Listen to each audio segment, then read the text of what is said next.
All right, we are back again. So hopefully we are good to go this time. I'll give it a second for people to kind of get in here. I'm gonna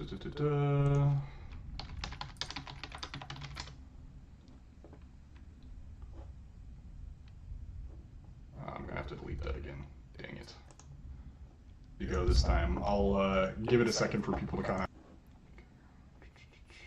So that's live. That's good. Okay, I'm back. I did want to advertise those. Da da da da.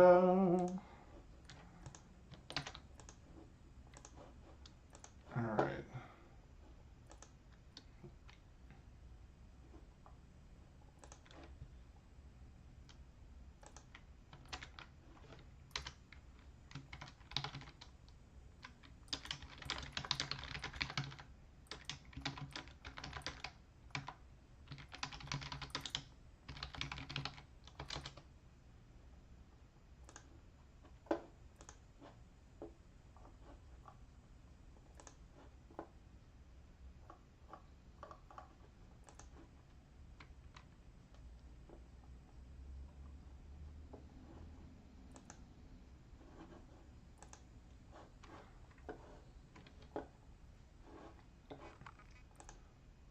Bum, bum, bum, bum, bum, bum.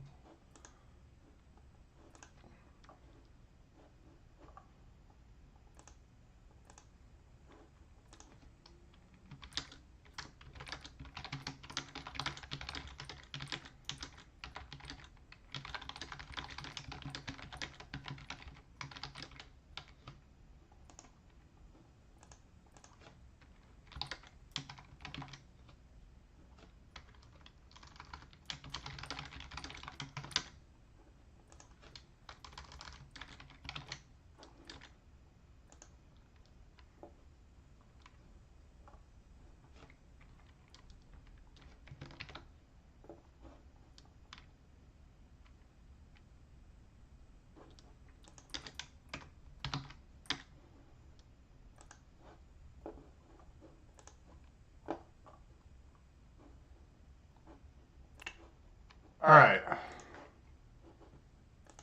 think I got everything set up how I want it to be. All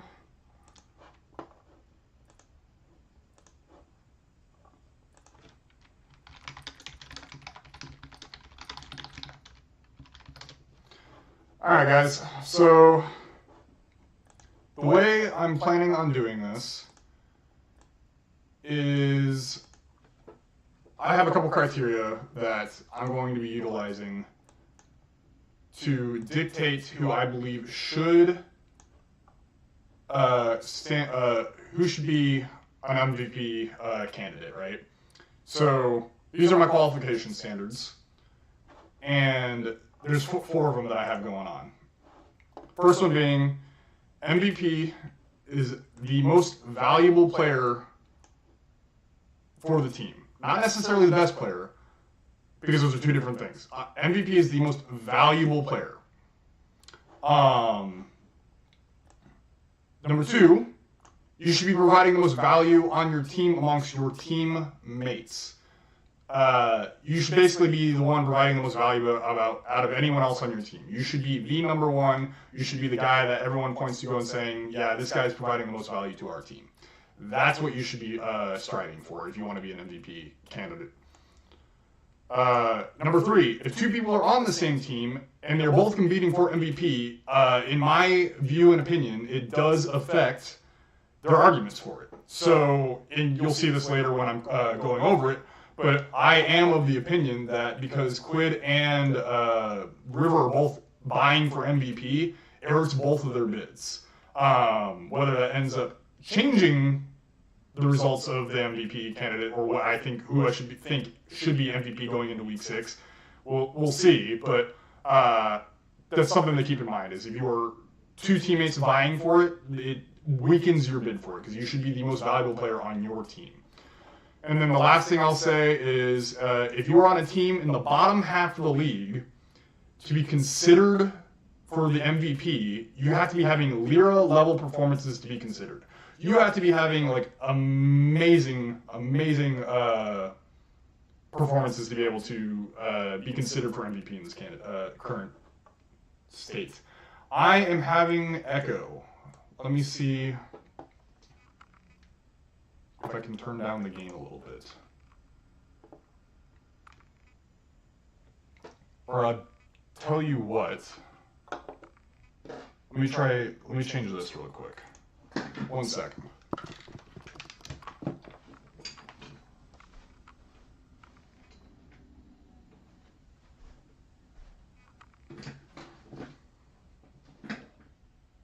Oh, I can't do that, can I? Damn.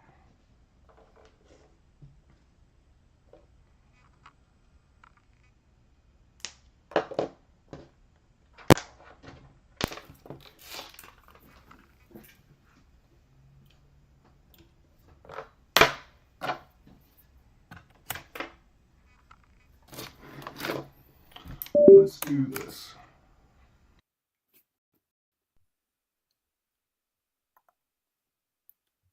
So audio input capture device.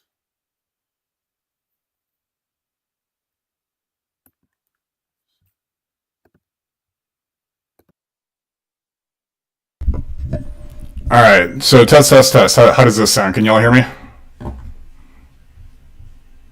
Does this sound better?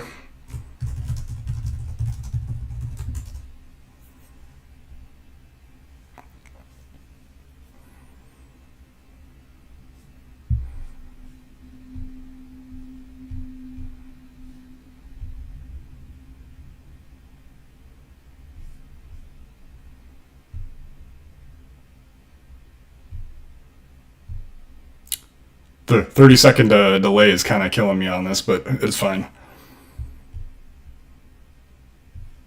I'm robot-y now. Why?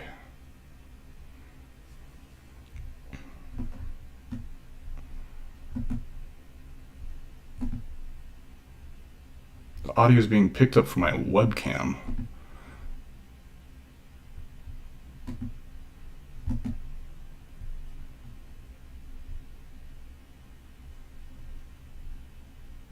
Blending. Still learning.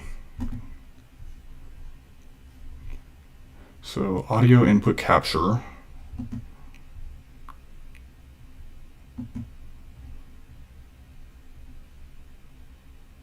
Group selected items, add.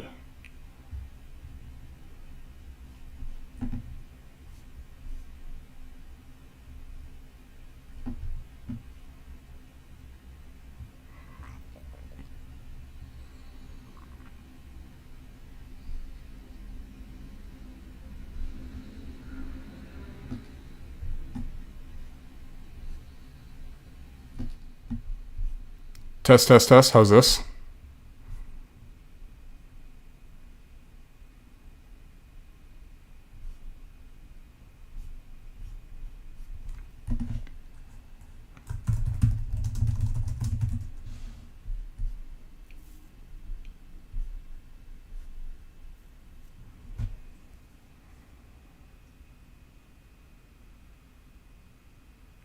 Test. How's this?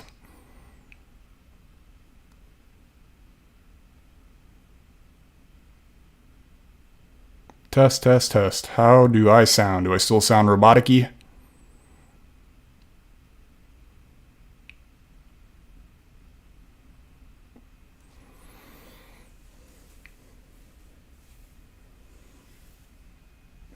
There we go. Okay.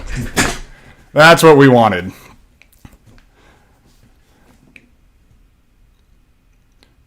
So actually, let me try one more thing then. Sorry, I'm gonna fuck with things one more time because the problem is, so currently I'm doing my mic, but to do that I had to sacrifice the use of my keyboard and mouse. So if I can do this with my headset, I'd rather do it with my headset. So maybe it was just a setting issue.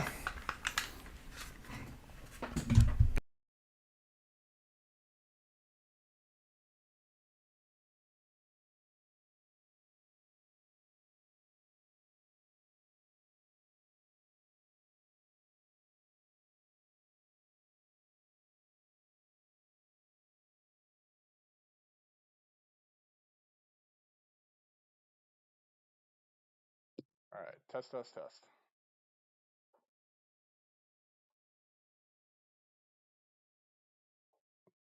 Okay. Anyway, NoxCat is here. Came to say hi. I hadn't seen him all day. He wants some company. So say hello. Yes, very stoic cat. All right. You can chill in my lap. All right. Anyway, so now that we got that out of the way, now that we got the tech issues out of the way, we can actually get into this. So really quick, again, going over the recap. My qualification standards: number one, MVP is the most valuable player, not the best player. These are two different things. Um, for instance, I'm pretty sure that the moment Berserker's back in form, now I'm super low.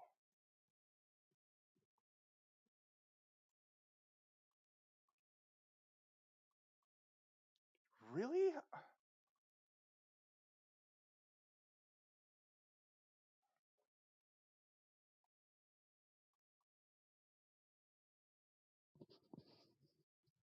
Okay, if I talk closer to here, how does this sound?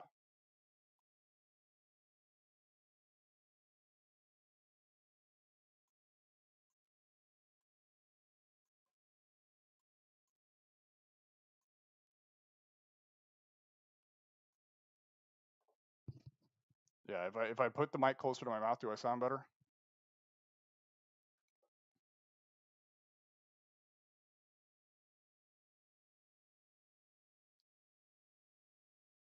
Second time streaming, guys. It's fine. I'll figure it out. I'm gonna assume now that I'm talking closer to the mic, it should be better. Okay. So yeah. Anyway, if I had to be honest, I think best player, if Berserker gets back into form, it's probably just back to being Berserker, right? That or JoJo. So, but those are not necessarily the most valuable players, especially in the way that they've been playing this past split. Two, you should be providing the most value on your team amongst your teammates. You should be the person on your team that people go to, like, yeah, this guy's bringing the most value to our team. Which kind of leads into number three. If there are two people on your team, such as River and Quid, who are both competing for MVP, it hurts their arguments for it because you're no longer the most valuable player. You're working with your team, who's also a good teammate, to bring success to your team. And so for me, that makes it harder to argue that you are the most valuable player when you have someone else who's just as good as bringing value to your team, right? Kat, you are sitting right on the cable. There we go. And then last thing I'll say is if anyone from the bottom half of the standings, so your Dignitas, your Team Liquids, your Shopify Rebellions, your Immortals, if you're on any of these teams and you want to be considered for MVP, you need to be having some Lyra level performances. You need to be like 1v9ing the games. You need to be just absolutely stomping people, even if your team just sucks that badly. Like, that's what I need to be seeing from you. And if I'm going to be honest, let's go through the teams really quick. So, what was it? Shopify, Team Liquid, Immortals, and Dignitas. Rich not having 1v9 performances. XU as a rookie has been, in my opinion, solid, but not 1v9 performances, especially not as rookie. Dove has been a lackluster import who I don't think has warranted even MVP considerations whatsoever. Tomo, no. Isles, no. Castle, no. Armeo, no. Mask, no. Tactical, I thought about for a second. Tactical has been bringing a lot of value, especially if you go look at his stats on Oracle's Elixir. He's not been bad, but I don't think it's been Lyra level performances. So I'm going to say no. And Ole, no. Fate God, definitely not. Boogie was the other one I was debating for a second, but I don't think he's actually been anywhere good enough to actually warrant a MVP talk. So no. Insanity was very rough early on when he was playing tanks. It's not going to happen. Bevoy, no. As good as like, it's very weird. If you go to Oracle's Elixir and you check the stats on Bevoy, they're not bad stats, right? But like, you look at the eye test of any of the like games that he's been playing, and he's not converting. And so for that reason, I don't think it's the play. On top of the fact that 80 carry is just a weak role this split, I don't think any 80 carries should really be in the conversation for MVP at all. Then lastly, Team Liquid Impact. was kind of rough early on, if I'm going to be honest. He's leveled up a lot on the back half, but it's just not it. He's been solid. I think he's been good, but the front half just is not worth considering from MVP. Umti has been not able to gel with his team properly. APA is definitely not it. Yeon is definitely not it, and Core JJ is not it. So unfortunately, Rule 4 here does not really apply to any of these guys. No one's been having Lyra level MVP performances. And so for that reason alone, I'm going to go ahead and say that no one on the bottom 4 teams are up for consideration. Um, did I not even mention Zazel? That's funny. Yeah, no, Zazel is not it either. So, having said all that, let's go over the guys that I do want to talk about and maybe some people that you guys want me to talk about because I've been getting some crap from Discord DMs and some Twitter DMs saying, why aren't you including this person? Why aren't you including that person? Well, I'll tell you why I'm not including these people. Um, damn, am I still that quiet?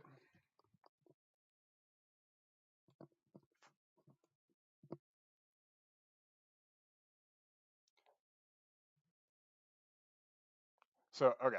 Anyway, 100 Thieves. 2 people that I have on here, like I said earlier, kind of a leak.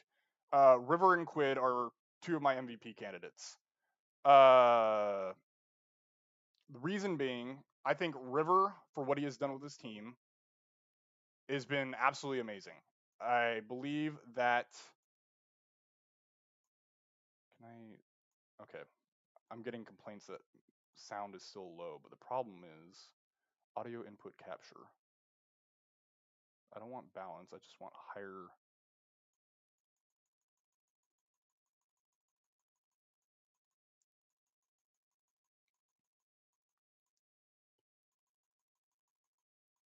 Test, test, test. How's this sound?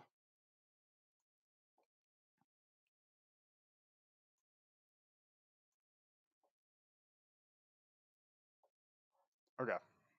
Uh, I think River, for what he has done with this team of Sniper, Meech, and Ayla, who, I mean, Sniper's a rookie, Meech is a rookie, Ayla is a sophomore who, if I'm being honest, has not been all that great in my opinion, and I know a couple other people kind of back me up on that.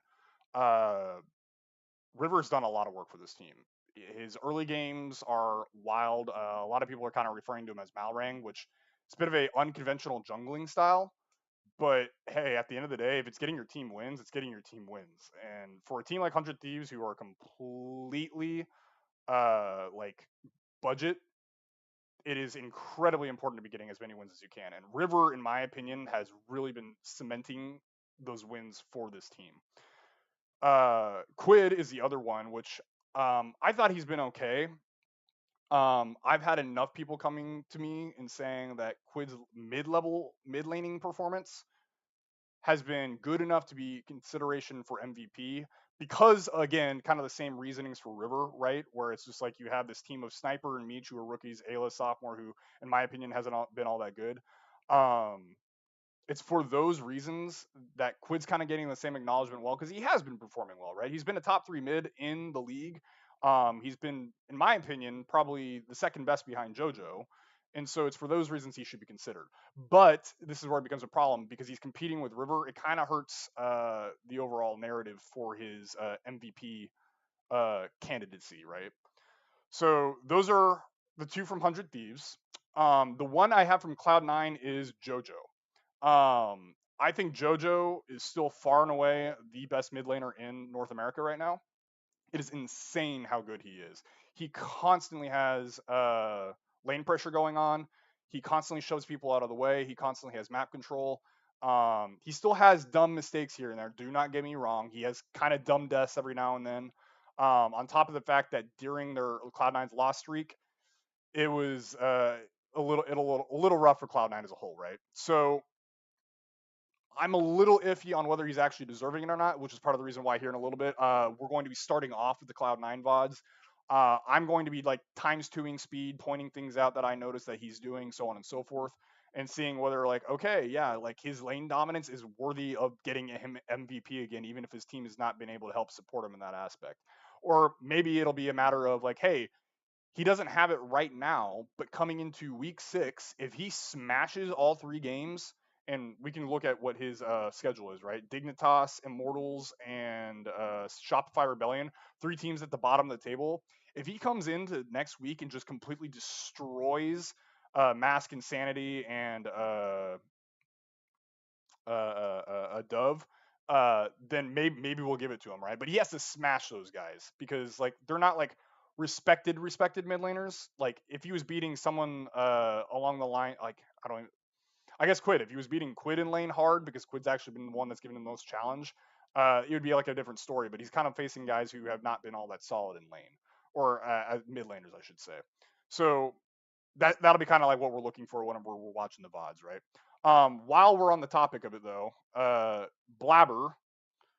Uh, I know a lot of people were asking me about Blabber.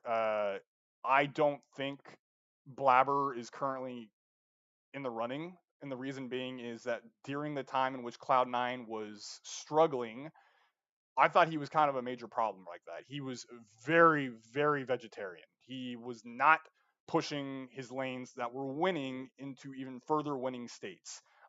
Immortals game being like the biggest sin. Uh, all 3 of his lanes were dominating, and he just continued to farm. And then eventually, Immortals like kind of stabilized a little bit because the furthest that they went down was 2K gold, and that was it. So I don't think Blabber, like even if he has an amazing week 6, I don't think he's deserving the split of the MVP title just because during Cloud9's off weeks or off games, he just was not good. It is what it is. So I'll keep an eye on him while we're watching it, but I would have to have been hard missing something for Blabber to get MVP. The last thing or the last candidate in my opinion is Inspired. Uh, Inspired, I know a lot of people are very iffy on in some ways, and in other ways, people are like 100% behind him. Which I think for me, gameplay wise, he's been very quiet this split, and it's just kind of the way FlyQuest is playing. And so, and again, this is a little bit biased because I know behind the scenes, having talked to like Andrew Barton, and we had the coaches on when we talked to Nuke Duck and Richard, and all of them were just telling me it's like, yeah, Inspired is like the main shot caller for this team. He decides what to do at what times. He's extremely educational along with Whippo and helping like Masu and Busio develop. Um, so all of that combined, it's more of like a behind the scenes thing and not necessarily gameplay thing. And so for that reason, like I'm not super sold on Inspired being the MVP, but because of all the stuff that you don't see gameplay wise, I think I have to include him in here because this team is currently first place at 8-3. They've had for the most part pretty solid games. Their macro's been okay. And if he's the one that's kind of leading the charge on all of that, I have to give him some flowers here, and I have to make sure, like, hey, is he actually deserving of the candidacy? So I do want to go over his game, see what he was doing. And then, as Curly points out, and I'm sure Curly's going to harass me later about this, and he'll probably hop on the call later. Bwipo, where is Bwipo? I have not been extremely happy with Bwipo in the sense that he is not really winning his lanes. He's going neutral in lane or maybe slightly winning his lane, but he is not pushing his lane as hard as I know he can in this current top lane pool. I think pretty much the only other top laners that I really respect that have been good have been Impact, sometimes Castle, sometimes Fudge, and that's about it. Like, I need Bwipo to actually be destroying pretty much everyone else in lane, and he has not been doing that. Post 20 minutes, when he joins the rest of his team, he's been an absolute monster, and I get that. He's a part of the reason why FlyQuest is able to seal the deal on a lot of these games, but I just don't see a world where, as long as he's just kind of going neutral or like slightly winning in lane, like why should I be giving you an MVP nod if I know you can do better, and B, you're not providing much to your team in the first 20 minutes of the game. Why are you only showing up post 20 minutes? You should be available and providing agency to your team and to the map at all times, and he's not really doing that in my opinion. So yeah. And the last thing I'll also say is like coming in international, like if FlyQuest secures a top 2 in playoffs and they go to what is it, Shanghai, I think, for MSI, like if they go to international and he continues to play like they're playing, it is not going to be good. Okay, Duck mentioned. Okay, all right, let's get it out of the way. Let's get it out of the way. Jensen. Duck mentions Jensen.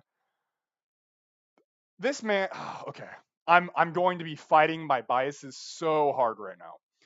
Jensen is, and you know what? We're gonna pull up his match history just to prove a point here. So Jensen is an Azir Oriana merchant. He is an Azir Oriana merchant. All right. LCS 2024 Spring. Oriana, Azir, Oriana, Corki, Azir, Oriana, Tristana, Azir, Karma, Oriana. Most of his games are Azir and Oriana outside of a couple little things. Yeah. So don't get me wrong. Like, he's been good on this champ. He has been good on this champ.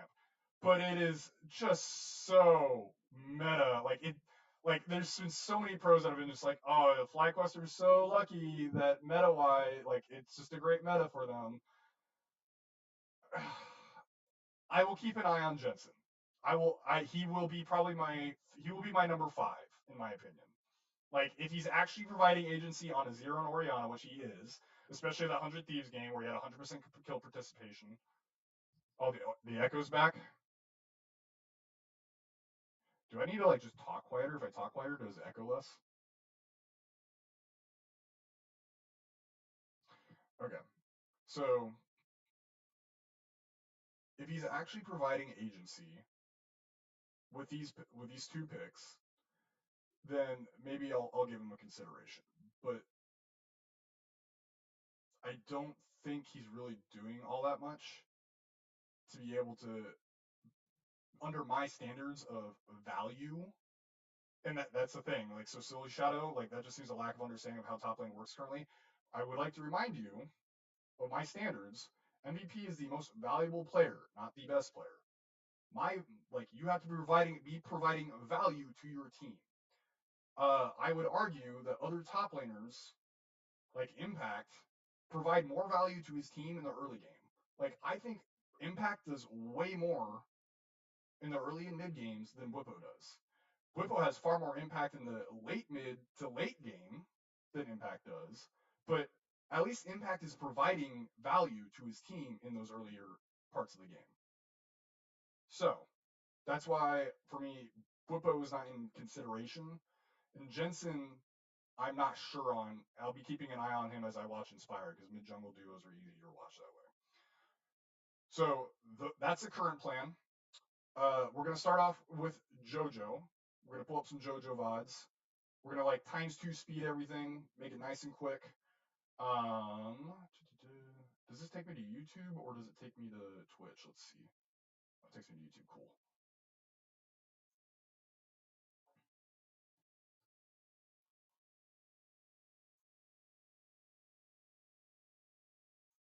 We're just gonna leave the volume off.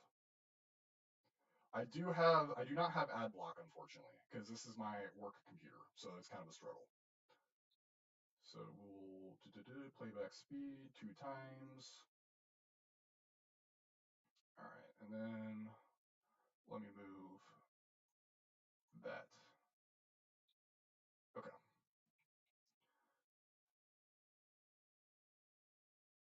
Let's see.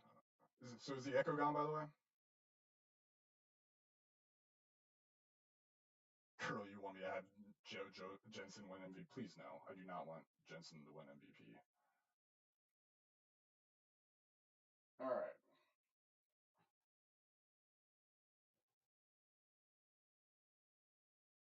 $14.10.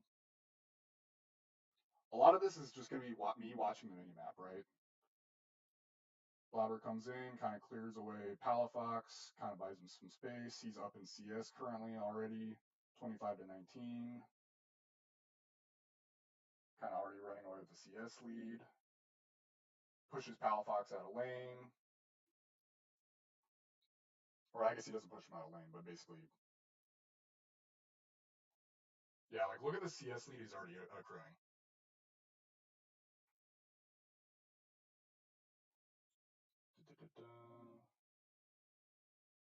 Gets another wave shove.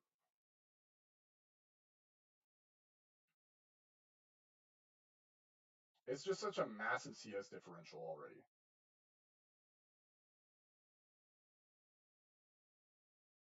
Okay, Palafox kind of shoving him out of lane a little bit. That was pretty good for Palafox.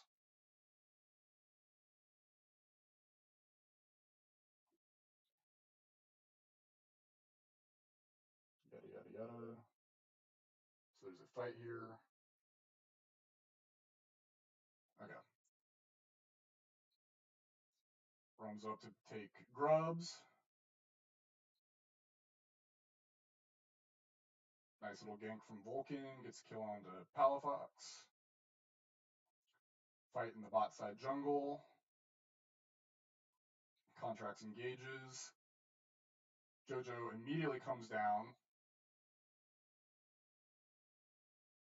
Yep. Gets the kill. Good collapse. Okay. I think a lot of these, my plan is I'm probably going to look at like maybe the first 15 to 20 minutes. And then based off of my memory of like the games, if like there's an important play that I remember, I'll probably go back and like, or I'll continue on a little further. But like I'm really just going to be looking at like the first 15 to 20 minutes, I think. Like if someone like says it's like if someone lets me know beforehand, like, hey, watch the whole game on this one, like by all means let me know. But I'm pretty sure like most of these I'm just gonna be checking out the first 15 to 20 minutes. So I'll probably go to like 20-minute mark on this one.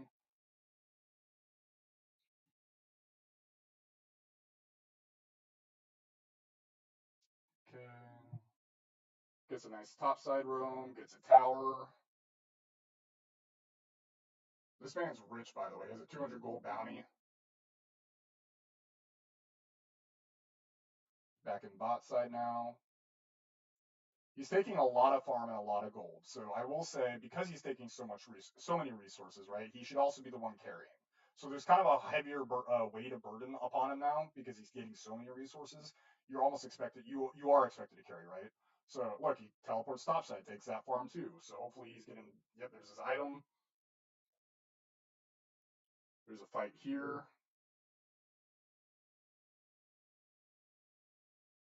Da, da, da, da.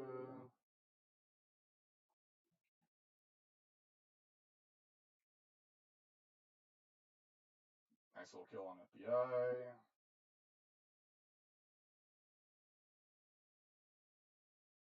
Something I will be curious for JoJo is how he actually looks while Cloud9's going through their loss streak, right? Like, is he still providing value? Is he still putting pressure on the enemy team? Is he still making it extremely difficult for them to like get victories on the map and eventually win the game? Things of that sort, right?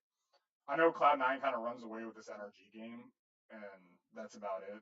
I'm just kind of 23. Yeah, it's over pretty quick. And oh, I think there's a large pause here, right?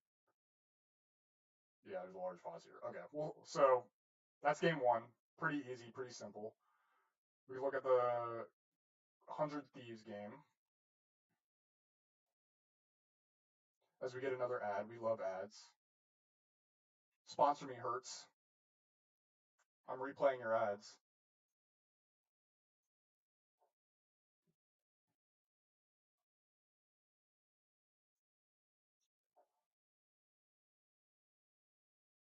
Da da da da. Come on. There we go. Playback speed times 2. There we go. So we have a Kali. Oh, I remember that. Okay. Yeah, it's the Kali game.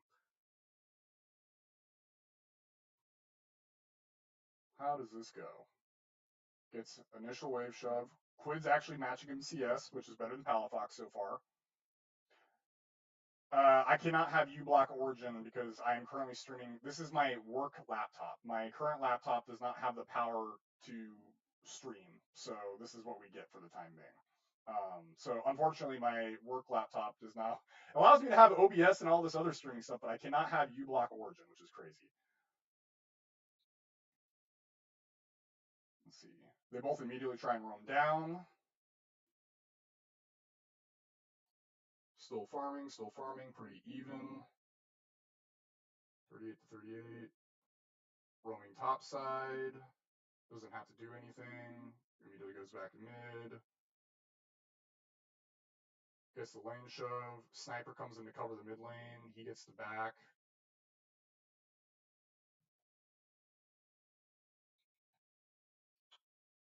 So small, like probably like a waves advantage so far over Quid, but it's been pretty even in lane. I will say Quid did get a roam off. That's part of the reason why. Goes down and takes Dragon. Goes back to lane. So once again, Quid gets roam first, but it looks like Quid just kind of abandons the wave. So he's purposely sacrificing his wave state, in which case Jojo realizes, oh, you're abandoning your wave state. I need to abandon my wave state. So he matches the roam. That's good.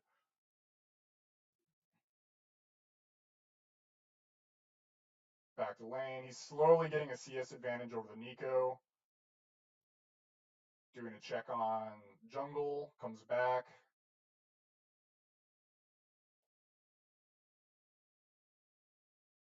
Like he's starting to get like a little bit of a CS lead going, little by little for sure here.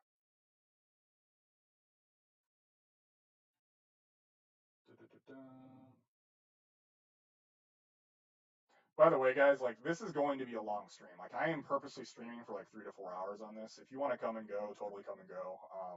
I'll end up doing like timestamps later on to kind of give an idea of when I am in like as a VOD if you ever want to go back for it. But yeah, just that way you guys don't feel obligated to stick around the whole time. It's going to be a long stream. Part of this is also just for myself so I can be more knowledgeable. And so I figured if I'm going to be doing this for myself, it'll be helpful to like stream it, right? So that way other people can see my process and maybe kind of see things that maybe I don't see, so on and so forth.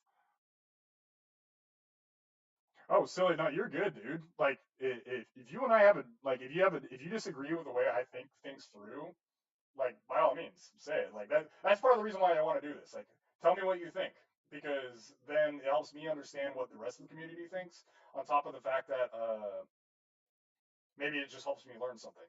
Uh, that's all. That's all it is. So don't worry about it. Okay. So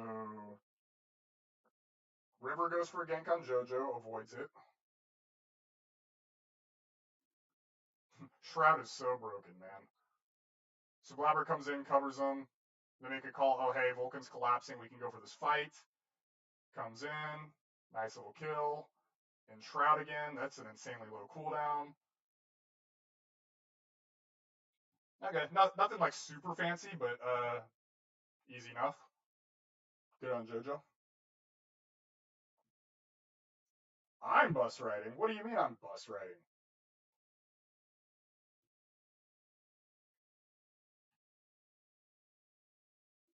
Okay, so they send JoJo top. He's amassing a huge gold lead over Quid at this point. Gets a shove into the tower.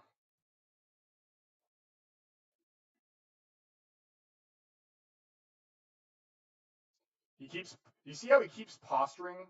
He keeps posturing in River, and it's making it extremely frustrating for 100 Thieves to deal with because there's not a lot of wards for them, and it's just like, okay, where's he going? That's so annoying to deal with, especially as an Akali.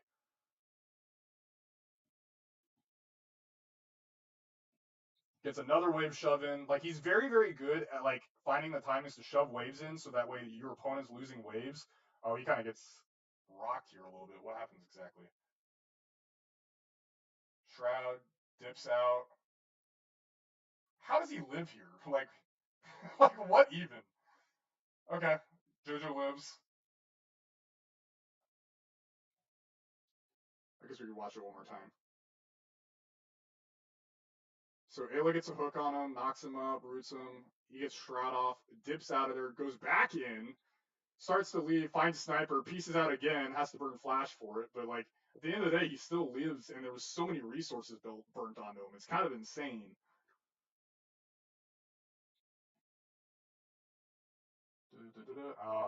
I forgot how early, how many pauses there were in the first week. It's kind of ridiculous. Oh, we got something going on. All right, we back in game. Okay, looks like we're back in game. So we got a fight. JoJo comes in, and nothing he can really do. Team dies too quickly. He dips. Okay, all good. Still 20 CS up. Immediately back in the bot lane, shoving waves again. Starts immediately roaming. Look how many wards, by the way, Cloud9 have down in the jungle. So they start getting paranoid. They can't do anything.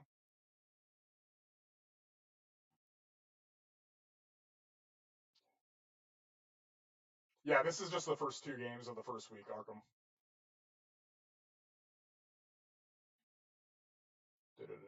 More wave shove, more wave shove. Oh, wow. Okay, that was pretty good from Quid. Actually, you know what? I really should have been paying attention more because I'm going to have to go back and watch this game again anyway because River and Quid are in this. All right, so not to be a pain, but let me look at this from the perspective of Quid and River really fast. Hello, Nine Dots. Glad you can make it for the second time around. My bad. We're starting off watching JoJo, but since we're on a 100 Thieves versus Cloud9 game, I'm gonna look at River and Quid really quick, just to see what happens in this game because I need to take them into account too, since they're also in my candidacy. I will say, I've been kind of watching Quid because he's been laning against JoJo, but I didn't really watch River at all. So let's take a close look at River and see what he does this game. So Raptors into blue buff, into Gromp, into Wolves, back to red buff, into Krugs. So basically a full clear, right behind Blabber in that regard. Does this clear, comes down, goes for a little gank on Vulcan and Berserker, kind of pushes him off, all well and good. Just buys Beach and A-list space, that's fine. Gets to clear a little more. Yeah, the first like 6 to 7 minutes, Quid handles JoJo just fine. By the way, like in lane, he completely like handles JoJo with no issue. Okay, so Blabber comes up, River's right there to match, but it's kind of behind him on terms of pacing. Well, I guess he's taking Crab, so Blabber's just a little bit ahead of him. Sniper's probably not playing overly respectfully, I guess, so I wouldn't blame River too much on that. The flash is towards red side's a bit of an interesting choice. I don't know what that was about, to be honest. I think you kind of realize that you're just dead here, I imagine. Like, you're just 2v1, you're not going to live. I don't see why you wouldn't just flash downwards towards your mid laner, who's clearly on his way up. Yeah, I don't know, man. That one's an odd one.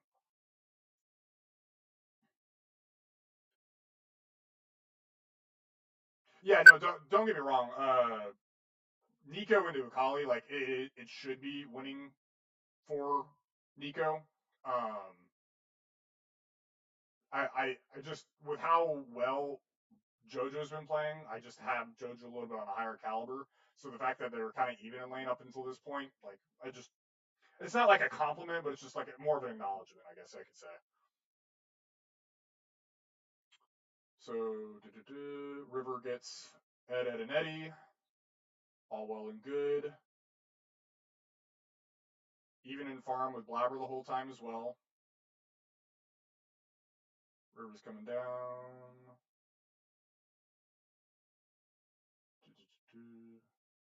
Okay. Back to farming again. Blabber's definitely making a little bit more of an impact on the map so far. I would say, I don't know what game 1 for 100 Thieves was like versus Team Liquid. I don't remember off the top of my head, but I would say River's definitely been farming a little more than he has been showing otherwise in some of his other games.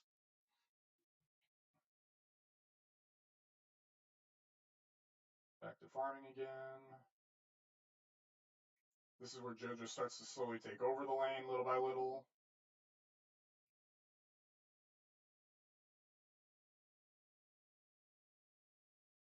See, Blabber's like constantly in River's jungle too. It's kind of annoying for him.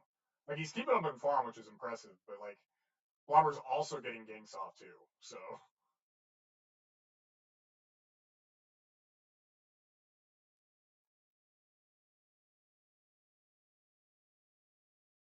then Blabber starts taking Ed and Nettie.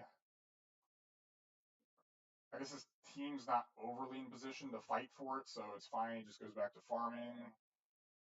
So this is finally where he calls, Quid's calling for a gank. Hey, I got Protobelt, I got ult, we can get him. Shroud comes down, Blabber covers him, and it's just like, all right, well, nothing. Okay, kind of a nothing burger. And then there's this whole fight right here.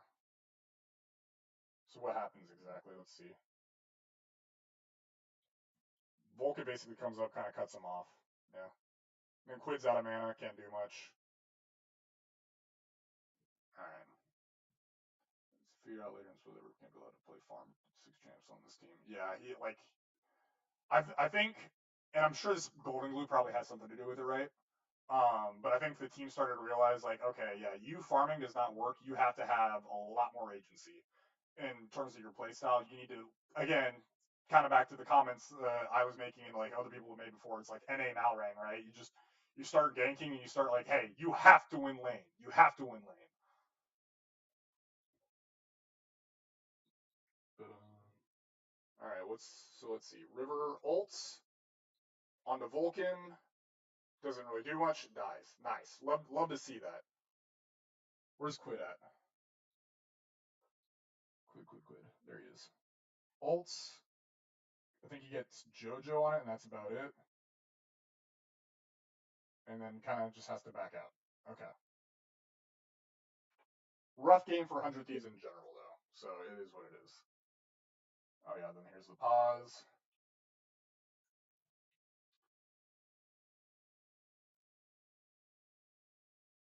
I would say at this point, it's starting to look kind of GG-esque, so I might wrap this bot up pretty quickly.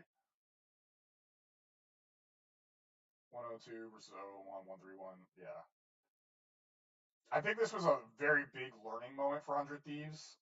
Obviously, game two, and young team, right? Like, that was a nice little kill from an over aggressive Vulcan, or a over forward Vulcan, rather, I should say.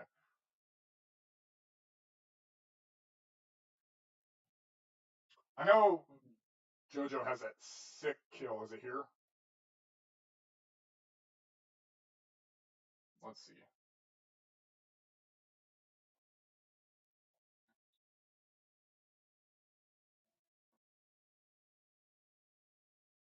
Blabber goes in, starts the engage. Teleport comes in, ult comes out. Okay, Blabber's dead. Fudge kind of awkward. Quid blows ult to stop JoJo. Boom, Shroud. Wait for it, backs off. Okay, that was about it. So really, Blabber and Fudge just kind of hinted that. Nice. We love that. Quid, I think, threw his lane in this game when he tried to salvage top play early. Feels kind of bad. Yeah, I would agree with that. Abandoned lane, sacrifice his wave to try and go top to help out Sniper, and then really didn't get much for it. Got chunked out, lost a couple, like a wave and a half, I think, basically, and then JoJo kind of started taking over from there. So I think the sentiment was the right idea because I don't think Sniper was doing too hot up top versus Fudge. So it is what it is. I just want to see the kill really quick, the JoJo kill. That's pretty much all I'm looking for at this point. 5 to 10. Because it was like a really sick, like, triple kill, if I remember right. Okay, I think it's this.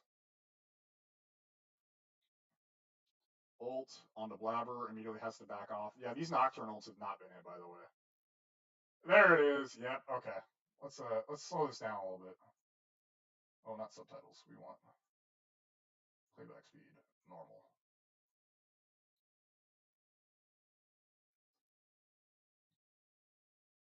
Blabber immediately just chunks River, has to flash out.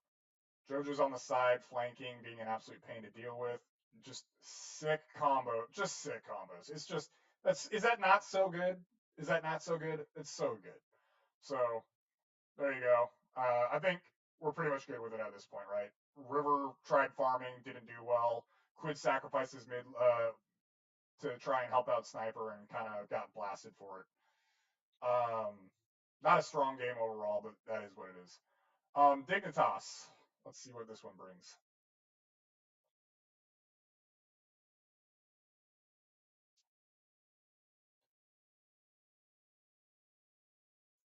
What did JoJo play this game?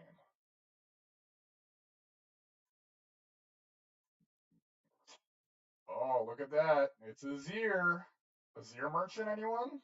Is he an Azir merchant? I don't know. We'll see. Oh, that's Dub. Never mind. Orianna. He's an Orianna merchant this game. My bad. All right, the classic Orianna Azir matchup. Let's see.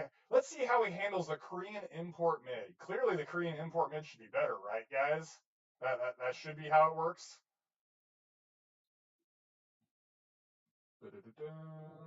Scrolling forward, getting a slow wave push in. He's clearly bullying Dove in lane. He's kind of winning the trades in that aspect.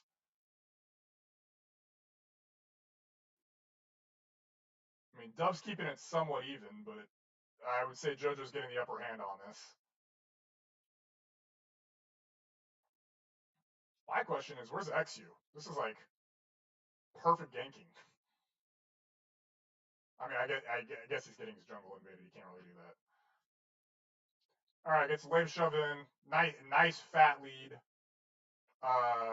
Pretty strong start in the first 4 minutes of the game, right? Come in, gets his buy. He's up a whole item on Dove, pretty massive. Stolen lane. Dove gets chunked so he can try and shove.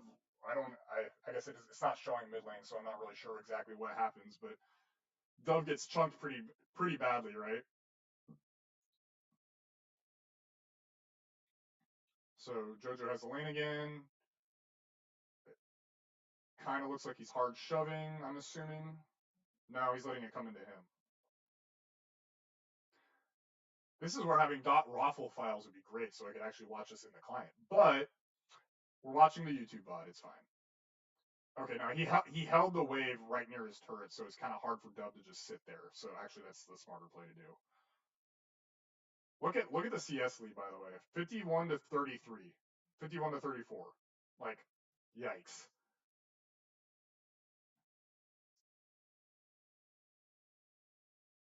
Starts roaming topside.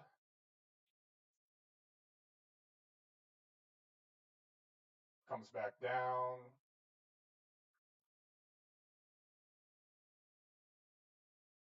Gets the wave shoved in the tower. Oh, wait, that's a replay. 70-52. What happened here? Okay. Oh, Blabber just comes in the moment XE tries to get it. Okay. Good coverage. Will they show a replay of that? Yeah, okay. Blabber's right here. Like, I don't know what you're supposed to do against that. That just sucks.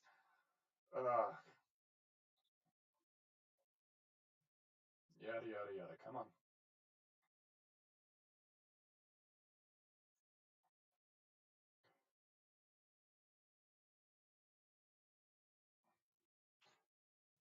Massive CS difference already at this point. He's so strong. It's interesting because he's not even really like roaming all that much either, right? Like it's kind of it's just prevention of the other enemy mid laner from being able to do anything else on the map. Like this is kind of what I like. This is kind of what I wanted like to see from Bwipo, by the way. Like I wanted to see Bwipo neutralize his top laners, right? I wanted them to be like weak coming into the rest of the game. Not necessarily like out of the game, that's asking a lot, but like I want to see them weak coming into the game. And a lot of times Whippos like top laners, like they just come into the game not like really down all that much. They're still very much a player in the game. Whereas JoJo, I feel like at least in these first couple games, it's like whoever he's playing against is just completely like behind. They're nowhere near as strong, and it's like you don't really want to team fight because it's like, well, my mid laner doesn't really have the same level items.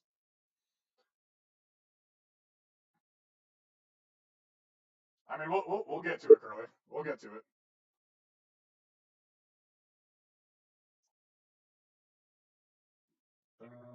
Okay.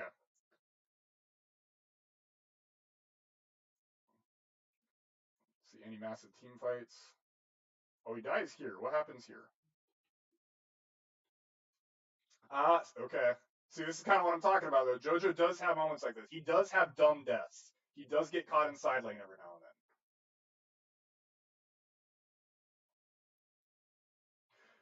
So don't get me wrong, Arkham. Like Dub is still in the game, but like I'm talking about at certain break points, right? Like when Dig is stacking dragons, right?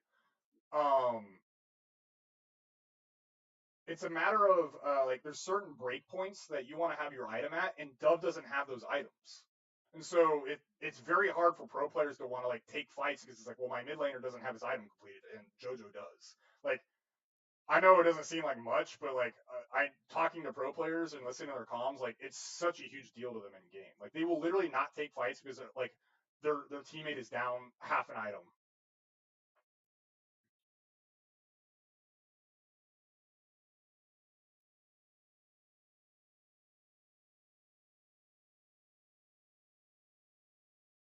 What's this? Another pause? No, okay. So JoJo over here. Oh yeah, the massive Oriana ult. That's pretty good. It's pretty solid.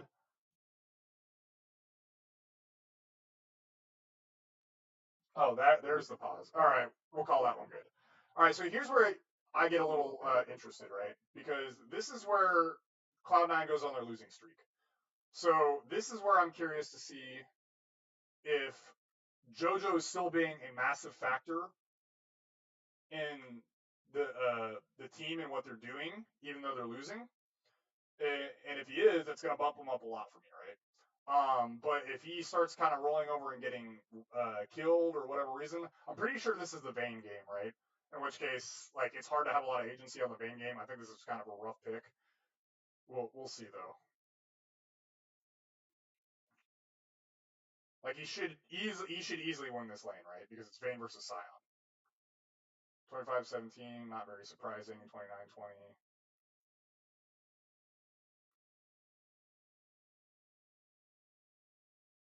42-36.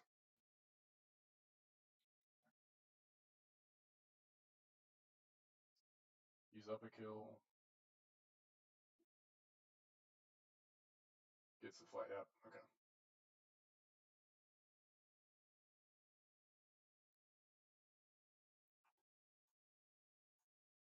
No, not that. We want ×2. Give us the ×2. There we go.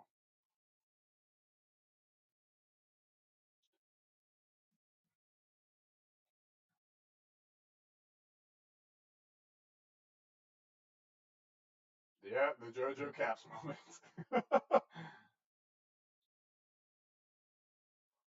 Need to full screen this.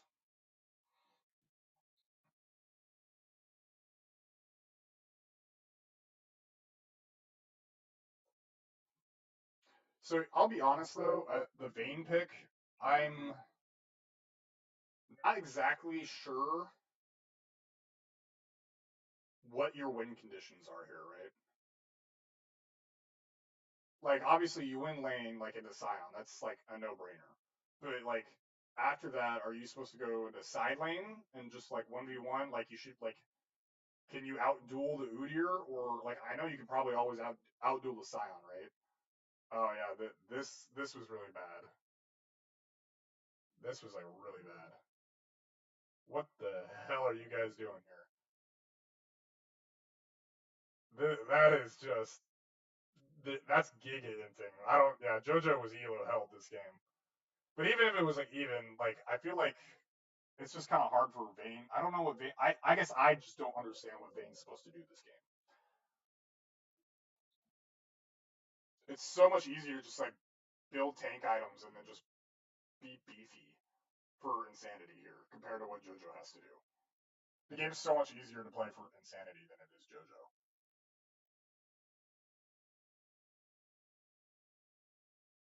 Like it's a 30, like it's almost a yeah, it's like almost a 40 CS difference at this point. And JoJo has one item in boots compared to the Frozen Heart and like the chain, not chainmail, the thing below thornmail. But like Insanity still has the same level of presence this game as like JoJo does. Like it's just so hard.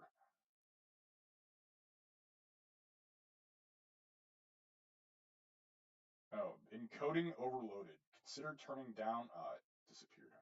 Dropped frame. Oh shoot! What happened? What happened?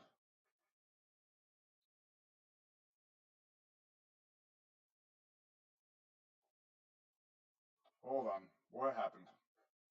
My OBS flipped out.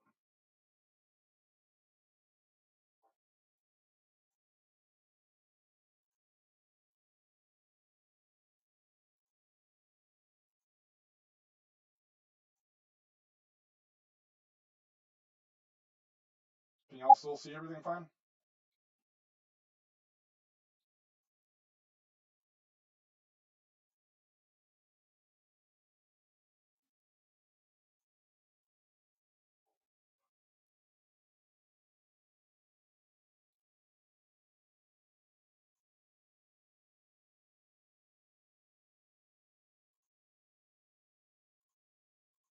Is everything? Can you guys see everything okay?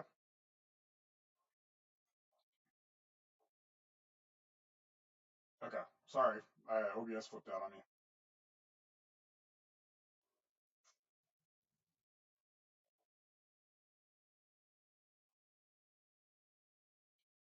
Let's see.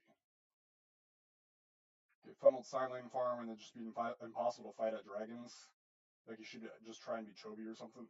Yeah, I guess. I mean, he tries, but this team kind of hinted him a little bit.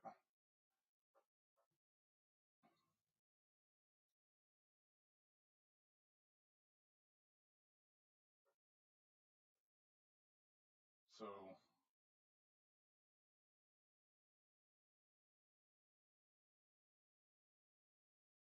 yeah, I don't know. Like even team fighting is just hard, right?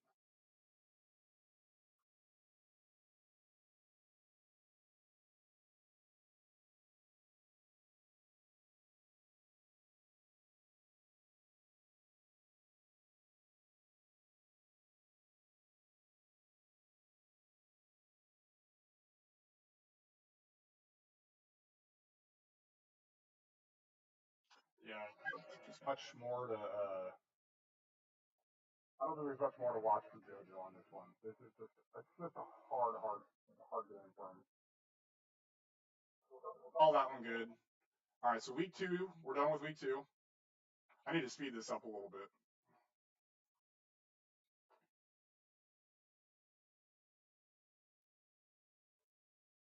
It's already 7 o'clock my time, and I'm only like halfway through Cloud 9.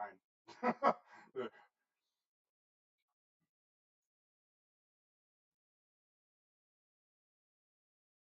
right, what's JoJo playing this game? Oh, the Tristana. Okay, this is the game that like I was just very upset with Blabber. Right, like that was very frustrating to watch Blabber not like push his lanes even further because pretty much all of his lanes are in like semi decently good positions, right? Like Fudge is doing okay in a castle right now. The bot lane's doing okay in a tactical, and it's just like throughout the rest of the game, he just does not push the leads. Ooh, Mask chunks JoJo pretty good here, actually. Is there a reason for that? Was JoJo just trying to shove wave? What happened here? Oh, Armeo came in. Never mind.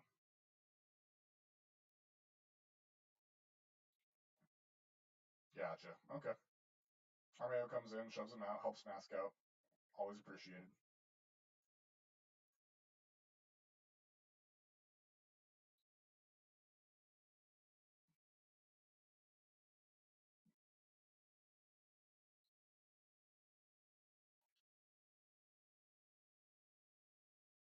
Mask holds it as best as he can. JoJo comes up, starts pressuring him a little bit.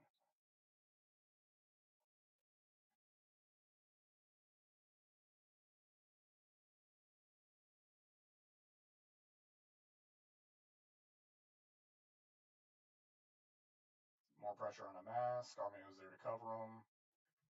But like the fact that like Blabber's getting to sit here farm Ed and Eddie while forcing a 1v2 in mid lane, that's pretty damn good.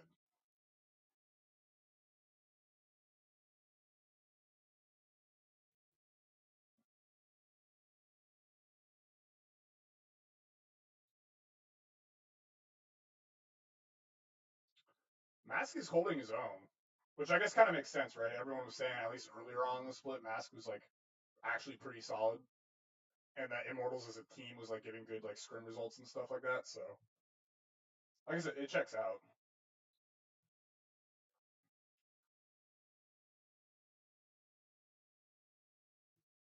So I guess the question becomes at this point, like, what will JoJo need to do to like, or what would JoJo have to do to overcome like the issues that were with this game, right? Yeah, the Duck 100%. Like Berserker and Vulcan were putting on a masterclass, just completely like dumping tactical and Ole, and then it's like, where's Blabber at? Blabber is nowhere near. Like, you should have put tactical and Ole in the ground. It is ridiculous that there was no like dive committed here.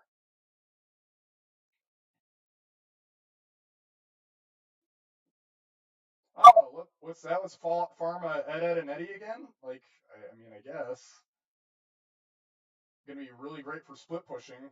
I mean, your lanes are winning, so it's fine. Really heavy emphasis on it though. Mask gets assistance, get the lane shoved in. JoJo gets most of the farm. Ba-ba-ba-ba. When was first blood this game? It was like 17 minutes, wasn't it? Oh wow, Blabber roamed bot. Is this a dive? And he just backs off. He just backs off. Like, is this diveable? I feel like this is diveable, is it not? Oh, Armeo's roaming down.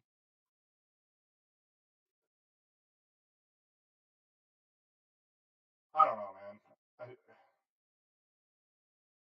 The tower's so low. I guess at that point it's just like, oh, take the tower. You have six Ed and Eddies, right? So it like should go down pretty easily, and so he just backs off saying you can do it yourself.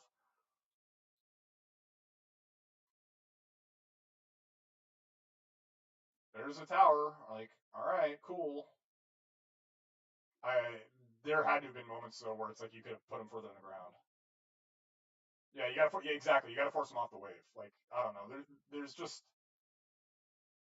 I think it was kind of just complacency. It's like you have six of the Ed and Eddies or the Grublings or whatever, and so it's just you guys can do it.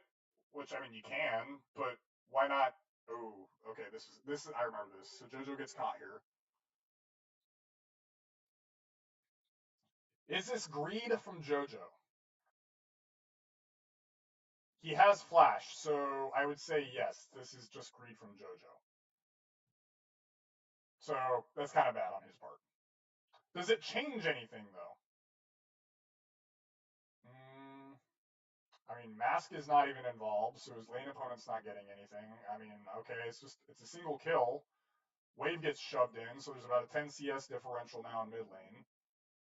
And then Cloud9 because the bot Berserker and everyone else is still up top. So, okay, well, no, I guess they don't get Rift Herald. Okay. So yeah, then they technically lose the tempo to get Rift Herald. So they lose Rift Herald off that. Which I mean, granted, Rift Herald's a lot weaker now, but it's still Rift Herald. Like you probably still get it if you don't have JoJo get caught there. Woo! There's some thunder outside.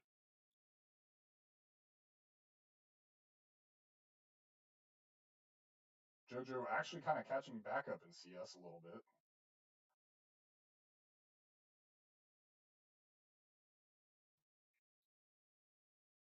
I know that it's a loud storm, buddy. You're okay. Oh, and Nox. Yeah, okay. My Discord likes to refer to my cat as Nox Cat, so holy crap, it is. You're okay, dude. I know it's storming hard. Oh, there you go. Just go hide under the bed. You're okay. All right. If I lose power, then you'll know why the stream turned off.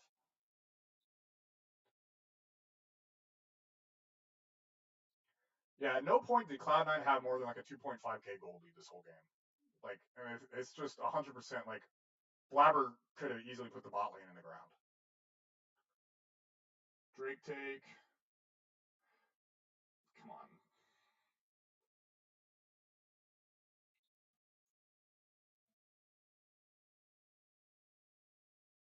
I think basically this game is off of just a couple bad team fights, if I remember right. Cloud9 does so much like macro work around the map, just trying to get towers and like, but they don't ever get enough gold because Immortals is trading on everything. So like individually, like I don't know if maybe someone who's like an actual like Cloud9 fan can tell me, but is like JoJo like a primary shot caller on this team, or like is he like a secondary shot caller? I know Blabber does a lot of talking, but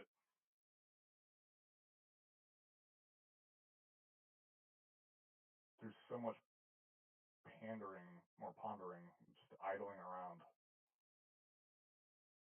Here we go. So this is a nice catch from Ole. Oh, it's actually kind of Blabber getting caught. JoJo walks up though. Doesn't have flash.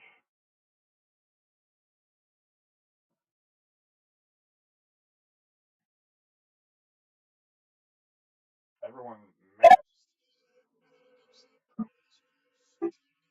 pass it up and delay things. At this point, you're 28 minutes in. Gold is what 47 to 46. It's a 1.8k. The game's Game's just straight even, right? I don't think as Tristana. Okay, here's my conclusions on this game. JoJo isn't a shot caller, but he's very vocal about what he wants to get. Okay. Yeah. Here's the thing.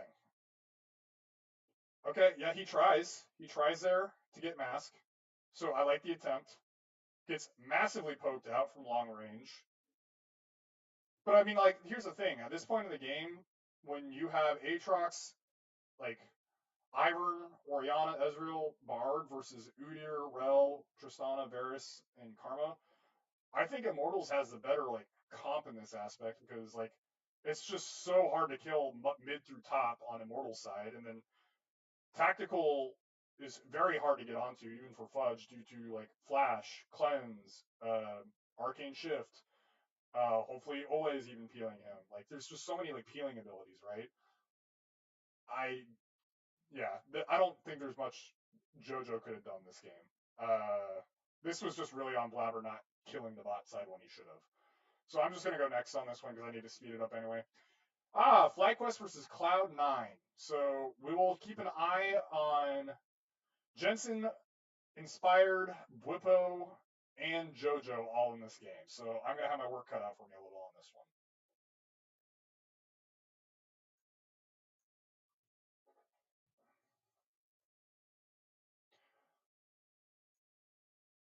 So let's see. Oh yeah, Inspired is on Brand, Bwipo's on Consante, Jensen's on Orianna, and then you got JoJo Nico. Okay. So what is JoJo looking for this game? It's a quite squishy core for FlyQuest. And so really you're looking for opportunities to basically Fnatic rush them and just nuke them, right? Oh yeah, this is the one. Okay, yeah. Berserker and Vulcan ran it down. Yeah, okay, no, I remember this. I don't think. Yeah, this is just bad. Okay, I remember this. So in that case, let's watch Inspired for the first little bit, and then I'll be on like Fudge versus Bwipo. Like we'll keep an eye on the CS numbers, but I don't think really much happens topside, right? So yep, and there's the kill because really bad fuck up from Berserker. Yeah, you're right, Nine Dots. There was like two 2v2 kills early on in this game. It was ridiculous. JoJo, well, we'll see how much farm Jensen has after this here in a second, but nice lane shove basically. Um, Fudge and Whippo are still even. Jensen teleports back after getting the wave with the replay. As much as I appreciate seeing it, I don't really care all that much. JoJo's kind of up in CS still over Jensen's Orianna. Fudge is kind of pushing Whippo in, honestly, if you look at this. Fudge has got like kind of lane control. So, and this is kind of where I'm looking at Inspired. Inspired's farming Ed and Eddie, which I mean, as Brand, I mean, you kind of want to farm up, right? And then Whippo's not in a state to fight because Fudge is now 6. So it's just like, okay, I go back. Whippo, just farm the wave, and then you're going to have to teleport back. So JoJo and Fudge both have lane advantages over the respective laners of FlyQuest. So pluses to Cloud9 on that. Inspired has just been farming, which as brand, I mean, that's kind of what you're expected to do, right? Like that is the champion. At least for the first little bit. At least until you get your Rylai's, and then you can really start like being frustrating to deal with. Ah, here comes the second 2v2 kill any second. Yep, there it is. Inspired's in the bot side river. Doesn't really have to do much. See, that's kind of the thing. Like Inspired, and this is kind of where the bus riding allegations come in for Inspired, right? Like his lanes, even though like Jensen and Whippo are technically losing, they're not losing hard, and it just buys him space and time to farm, which is fine. He's very happy with that. Because it's not game ending, right? Like they're not so far behind. Like JoJo clearly has a nice CS advantage. Fudge has a nice CS advantage, but it's not like game ending CS advantages, so it's like kind of fine, right? Whippo finally gets the return shove. Does he get a tower plate? He does. Okay. So kind of just trading. Jensen and JoJo trading. JoJo's up a level on Jensen. Farm lead's kind of getting big for JoJo a little bit.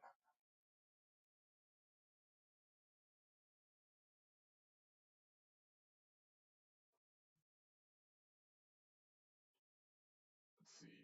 Oh yeah, this is and Captain Flowers is losing his mind over what the grubs are doing here. That was definitely very strange. Whippo cannot get it. Forces a lot of trading though. What songs were burnt there? Ghost and Flash. Okay, so Ghost was traded for Flash. Technically better for Whippo then because Ghost is a shorter cooldown than Flash. Bot lane has control. Surprise, surprise. They're up 2-0-2. Okay. JoJo gets caught here, I think. Yep. Wanders in. Has to flash out. Okay. Not great on JoJo's part. Survives, which is good. It was just still winnable, but after this, into as a team. I mean, they're down 2K, right? In which case, that's literally what Immortals was the entire time versus Cloud9, and they won. Like, this is still a completely winnable angle. Inspired gets the grubs. Did he get all 6 here? Come on, LCS. Put it on Inspired. Okay, at this point, Inspired has got his Rylai's. I expect him to finish his clear here, and then it's like, I expect him to start looking for fights a little bit. Like, he's kind of strong. He's up a actual item over Blabber at this point, who hasn't completed his first item.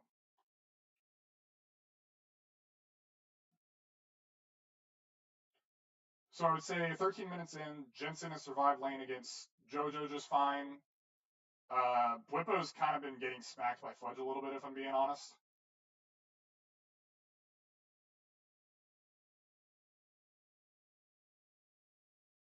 Let's start rolling it forward a little bit. Okay.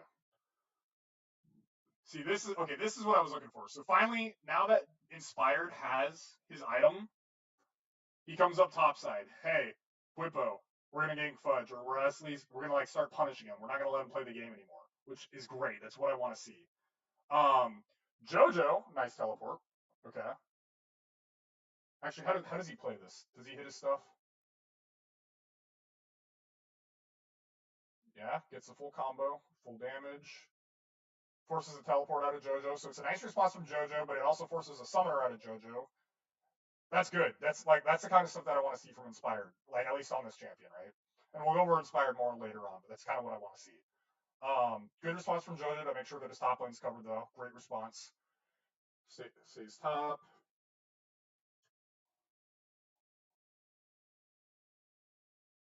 Blabber, Berserker, Vulcan.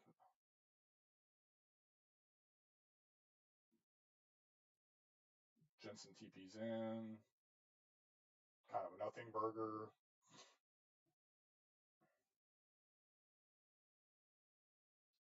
Jensen. This game's still. All right, so here's Inspired again. Comes in, nukes Berserker pretty badly. I kind of think of Brand in the sense of,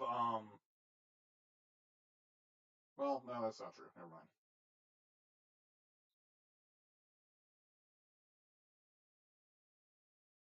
Yeah, also Inspired is, like, granted it's Brand, right? Like, he's supposed to be farming really, really well. Jensen gets caught here. And JoJo gets the kill. Okay.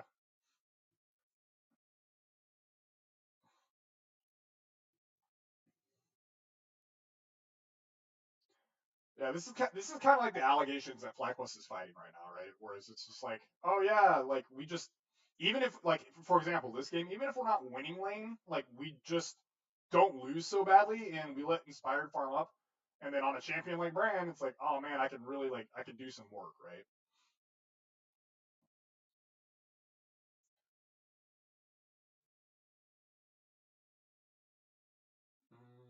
Inspired is still farming. JoJo, and so at this point in the game, like JoJo, like Nico's just kind of slowed down farming in general, right? What happened here? Were they really pushed off? You got all of them topside except for Whippo. Oh, I guess it's a full 5-man from Cloud9, so they do back off. Yeah, I guess.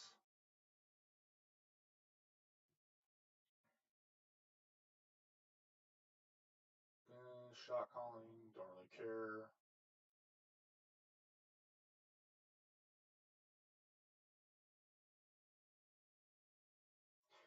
Yeah, I'll be honest, this game is not doing a lot to convince me of Whippo and Jensen. I mean, they survived lane and they farmed up, but that's about it. Jensen, just because Oriana as a champion, like, scales a little bit better than Nico does, in my opinion. Like, I think Nico's currently strongest point is, like, right now. As the game goes later and later, I think Jensen gets better, at least in, like, full-on team fights. JoJo's better at, like, picks. So, I mean, Jensen survived long enough. Good job, I guess. Okay, what happens here? Okay, so Curly, you say that's our plan. That's not a good plan. Like, against good teams, that's not a good plan. Like, do you really want to just, like, wait out the game till 20, 25 minutes? We're like, oh, we have our stuff.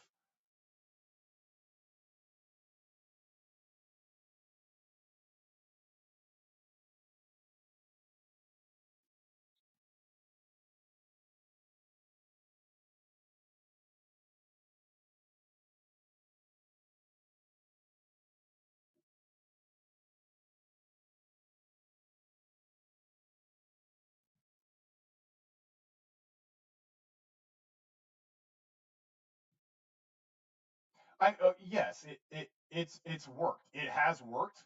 Do you really think it's going to work on the international stage, though?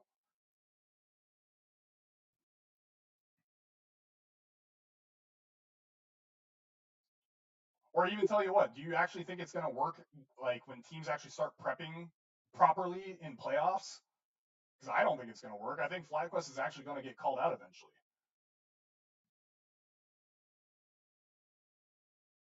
Oh man, what happens here? Okay, this is kind of nice from Whippo here. He gets a good catch on the Berserker. Yep, there's that. Massive Oriana ult. Team working together, right? Solid. And then Brand is Brand in the middle of a team fight. Like, shocker, right? Um,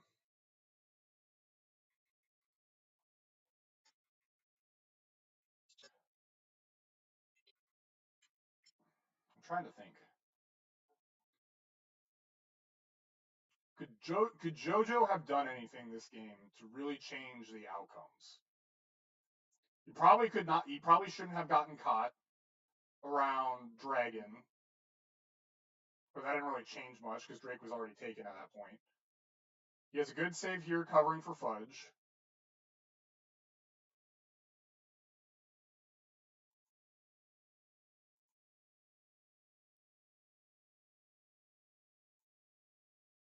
He does get the pick on Jensen. I don't think there's really much. What else could have JoJo done? Were there any roams? Were there any more picks that he could have gotten?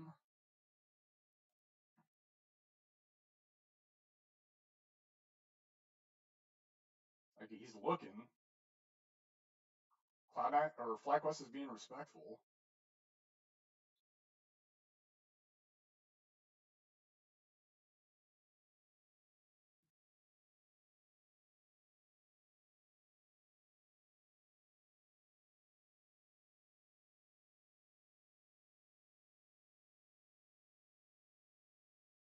I don't think there's much more JoJo could have done because kind of the big thing with like Nico. Yeah, like it's not really solely on Nico, right? Like you have to have someone else to work with, and then when Blabberell's not really doing much for the rest of the game, and then you're kind of constantly want Fudge in a silent. You're not gonna want him going through the jungle all the time. I mean, you could try and get something with Berserker during like catch people with rotations and whatnot, but the bot lane's so far behind from earlier on that they're just trying to farm and catch. I don't really think I don't think there's much JoJo could have done, but at least with the pick that he had, yeah, it's kind of something I'll just keep in the back of my mind.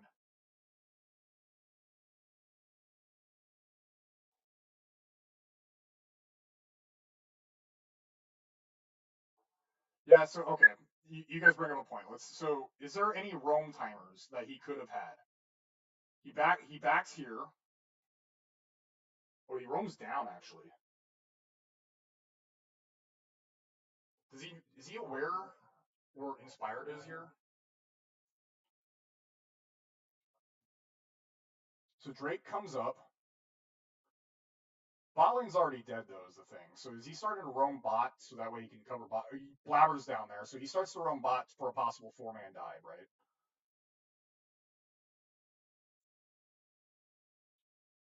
Yeah. Okay. So that's what it is. So the dive. So the dive right here doesn't happen. He does not even know. I mean, maybe Blabber's called it out in comms. Who knows? Maybe he understands that Inspired's up here, so it'd be hard to go for a dive. But he also sees that Blabber's down here, and it's like, okay, if bot can get the shove in, we can 4-man dive bot side and kind of like get them back in the game a little bit. So the dive doesn't happen there, which is probably one of the most vulnerable moments Bwipo had all game long, right? This is when Bwipo gets the shove back. And at this point, lane kind of goes back to an evenish state.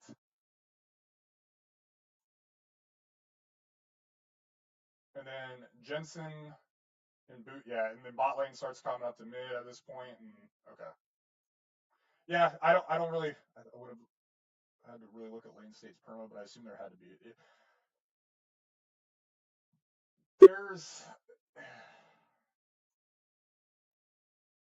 It's hard to gank bot because bot's already down, right? And then the main major window that Bwipo had, I mean, there was probably harder windows, but there were still windows that you probably could have gone to try and punish Bwipo. But then the question kind of becomes like, yeah, do you really want to like rely on Fudge to be your 1v9 carry? Like as Fudge as a player, no, not really. Aatrox, could he do it in this game? Maybe. Like if you just stick him in a side lane, the only person who's able to really match him is Bwipo, and if you put Bwipo behind far enough, it doesn't matter. So I don't know. Maybe the play really was to try and go top side here. So I'm gonna say like, don't get me wrong, this game is not on JoJo at all whatsoever. But in terms of an MVP candidacy, he could have done more, obviously, right? That's the end of week 3, right? Nope, TL. They also lose this. I'm trying to remember this game.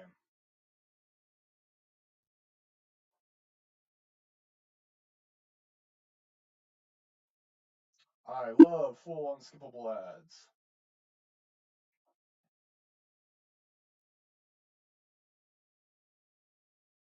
Yeah, I'm mentioning Bwipo because he's losing lane to Fudge. Like, that's not something to be proud of, Curly. There was not a single winning moment in that game for Bwipo versus Fudge. Fudge had a winning advantage over him for pretty much the majority of the game up until team fights started happening. In which case, Popo did then have a nice catch on Berserker, I will admit.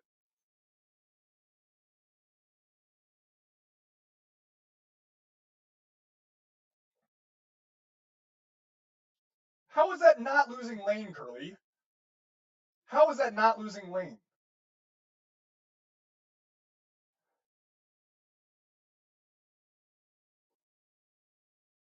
Or rather, I guess phrasing wise, how is that not just going neutral in lane? If you want MVP candidacy, you have to be winning your lane.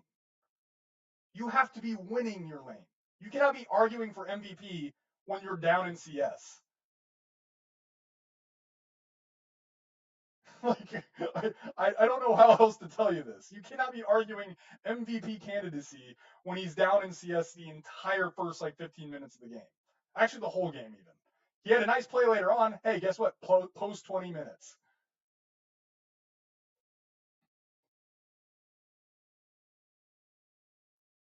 All right. Oh, this is Ziggs. Okay. This was the ego pick.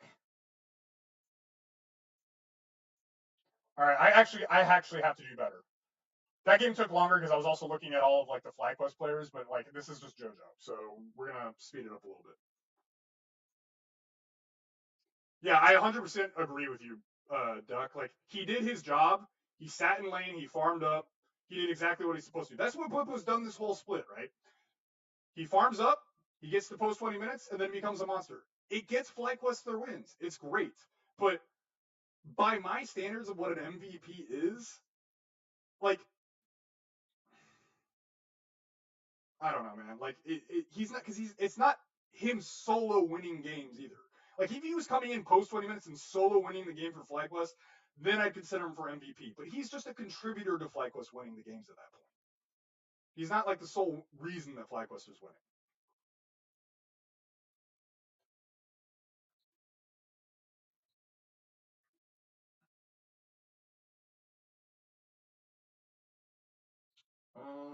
Even in lane.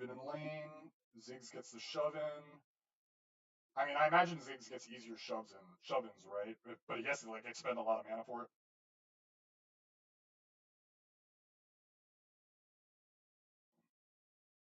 Trading, JoJo's winning the trades in lane. Gets the shove in, goes back, gets more items. Cool, all good. Comes back into lane.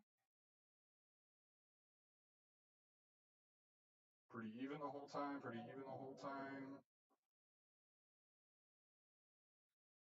It's hard to get like proper good lane shoves against Ziggs, right? Like this is how the matchup is. So a lot of this I'm expecting, like he's not gonna have windows to roam.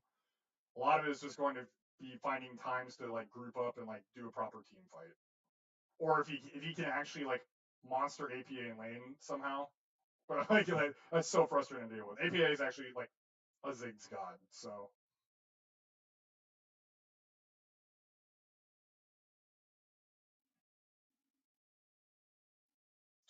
Blabber comes in to help him get things shoved. That's only the second time I've really seen Blabber come in to help JoJo get a lane shove in, by the way. I think it's like JoJo's had like the opposing jungler. I think this is he's up to 5. He's had 5 opposing junglers help their opponent mid laner shove into him. This is only the second time that he's had JoJo, or he's had Blabber help him shove in the wave for him. He's still up in CS though. Classic.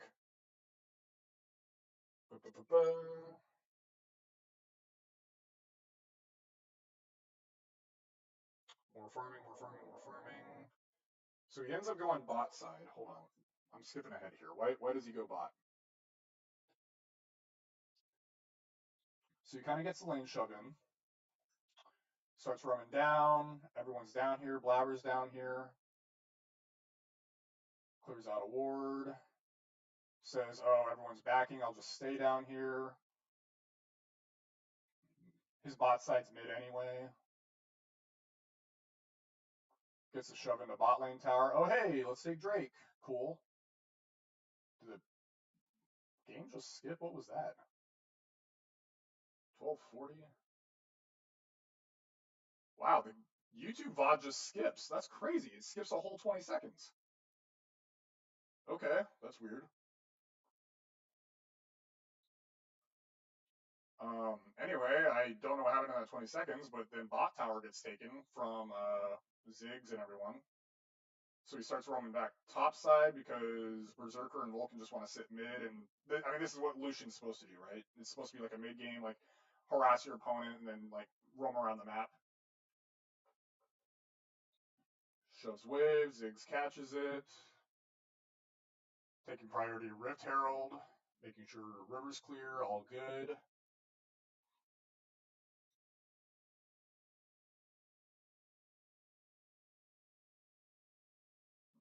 Okay, hold on. Jojo ults Umpty, and then just kind of gets ran down by impact. Is there anywhere he can go? He has to flash because Umpty's on him. Yeah, he has to flash there, and then TL just collapses. It's kind of rough. Okay.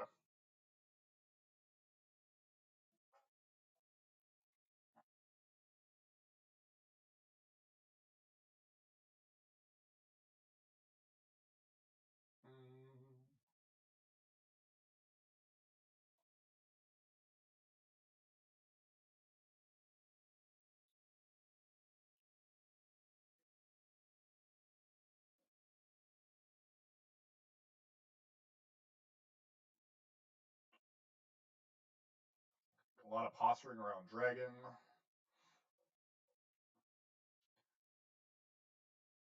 Faking up to the top side because TL has a Drake, so he just goes to take more farm.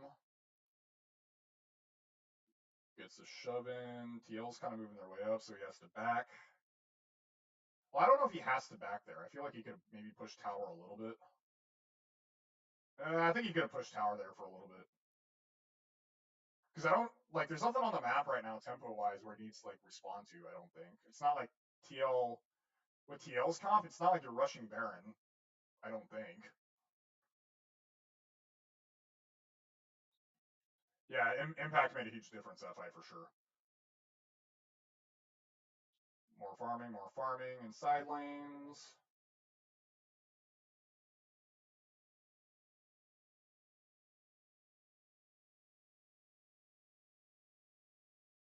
Okay, there you go. Finally get the top side turret. TL's putting just kind of more work around the map in general, though. The question is, so why is it kind of not Fudge doing this? Like, why is Fudge not in side lanes? Why is he down here?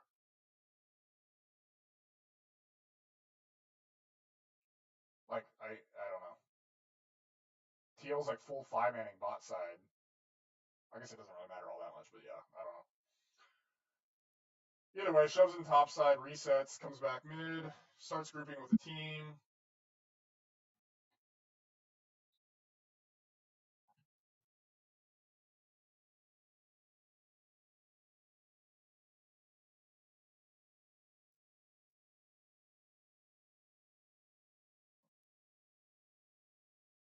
A lot of this game kind of felt like macro diff a little bit, and also Ziggs being very frustrating to deal with.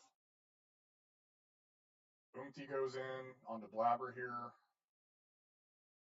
Nice little kick. Tries to engage, doesn't get much. All right. Well, that was cool. Love that. Jojo's playing so far forward. He's looking for anything. He's trying. He's poking out Umti. Playing forward. He's using a lot of mana, and Teal just kind of backs off. Okay, we got to give up. Okay. He's looking. He's trying really hard. He's playing forward. He's still playing forward.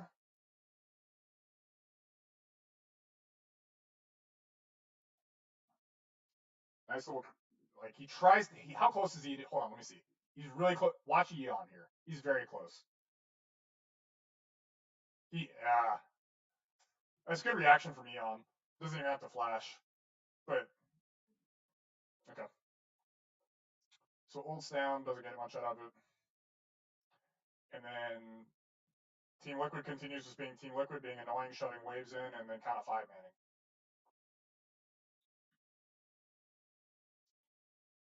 So Jojo TP's the mid lane, shoves mid in. or cleans up by mid, I should say. Shouldn't shove it in. Look how far forward JoJo is. He's literally on the front lines. This is insane. How is JoJo on the front lines here and like not getting punished for it harder? This is crazy. But also, like, where's his team? Like, why? Like,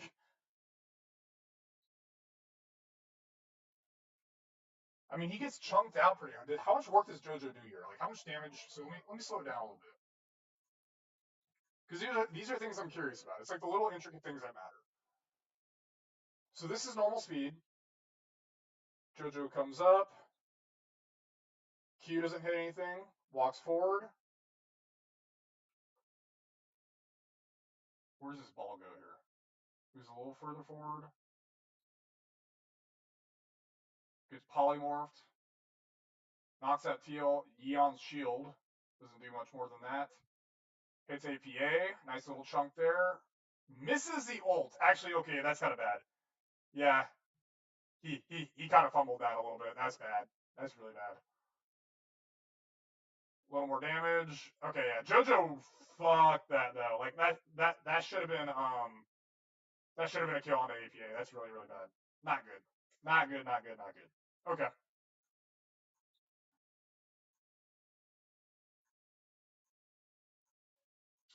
Okay, yeah, that's bad. Bad. I appreciate how far forward he's playing though. It's so ballsy, but like you have to be able to execute, right? It doesn't matter if you miss your ult.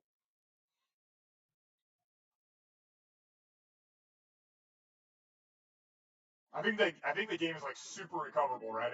If JoJo hits that, like APA's gone and like you, yeah, I don't know. All right, another team fight here. JoJo getting ran down by Impact, has to ult Impact just to get him off of him. I mean, he's dealing damage, but I mean, you already used your ult and he's dead. Yeah, okay. I would say this was not a good game from JoJo. JoJo did not do a lot this game. Not a good game from JoJo. So that's through week 3.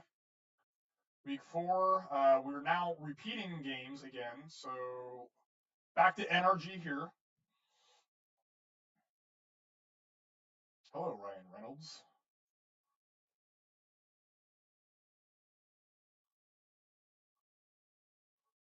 Skip ad.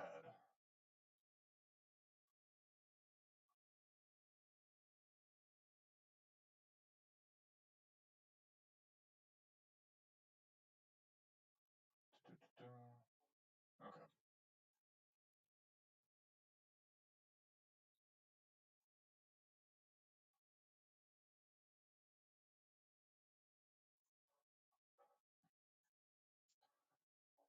All right, so we got a Azir. Actually, is this JoJo's first Azir game of the split? Is it this far in?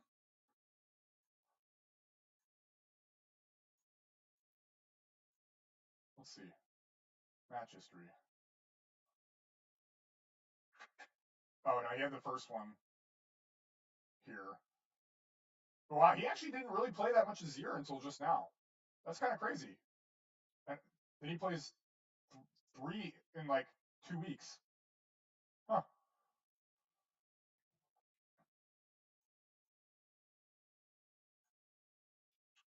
Playback speed times 2. All right, let's do it. So this is the first win that Cloud9 have after their 0-4 streak. Dokla's being annoying.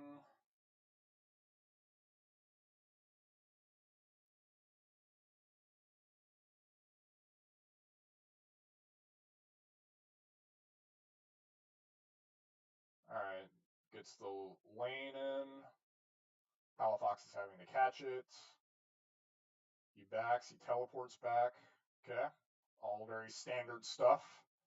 Nothing wild here.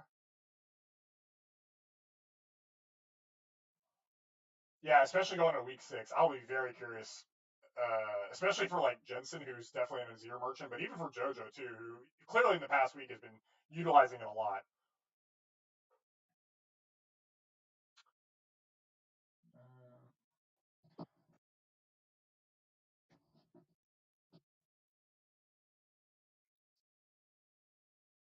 Oh, he dies here. Hold on, what happens here? He has flash. Oh, Palafox just catches him. Woo! Yeah, Palafox just straight catches him. Okay. That's just good for Palafox, straight up. And then Blabber still can't get the return kill.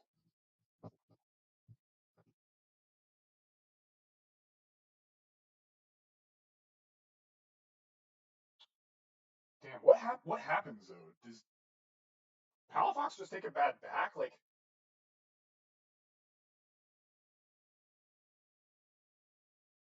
because he's walking back, he's dead here. JoJo's down a whole CS. Like, the wave is going towards JoJo?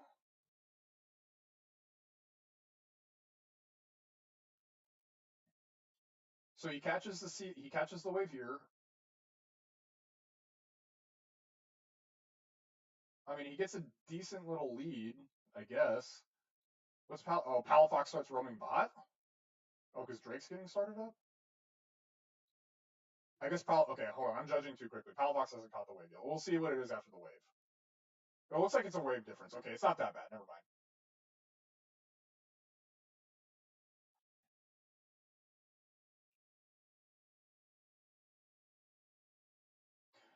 Poor coverage in the sense, I agree. Poor coverage in the sense of like he probably should have been able to be there quicker to get the return kill.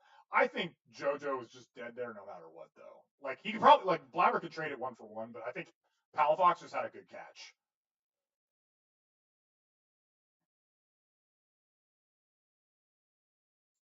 Still in lane, still in lane. Contracts comes in to cut him off, buys Palafox some breathing room.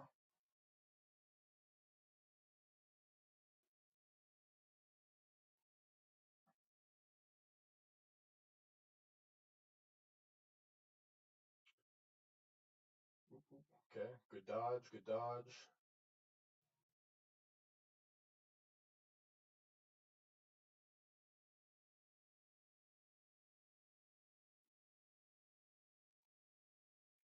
What was that, a 0? That was weird. Oh, because it's the ultimate. Okay, and he's immune. That's kind of bad. That's kind of bad on his part, I think, honestly. Good dodge on the W, though. Still kills contracts because of it. Blabber kind of saves him a little bit here, too. I think, actually, Blabber smurfed this fight. Blabber smurfed this fight. Like, JoJo survives it, but Blabber smurfed that fight. That's all Blabber, in my opinion.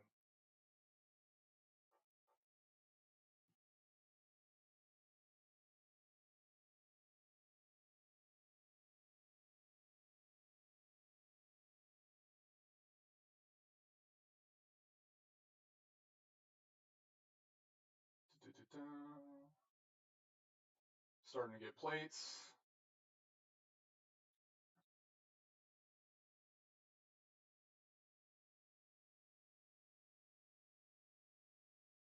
Oh, this is the game, honestly, I think, I'm trying to remember.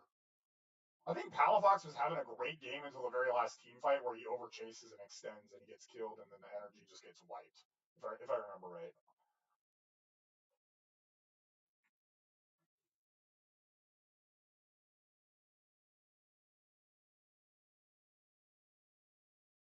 Okay, hold on, here we go. JoJo's coming in, he's got a nice flank. Palafox kind of catches him off, he has to back off. Okay, nothing really special there.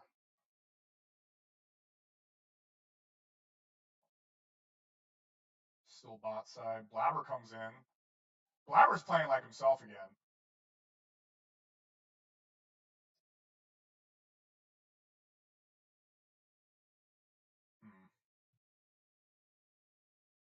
One more time.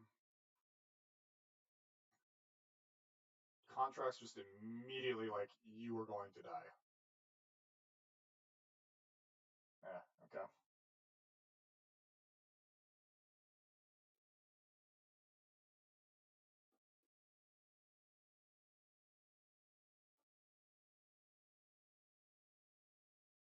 By the way, so we are like we're halfway through the split, right? With 3 games that still haven't been played yet. So technically over half of what we're VOD reviewing.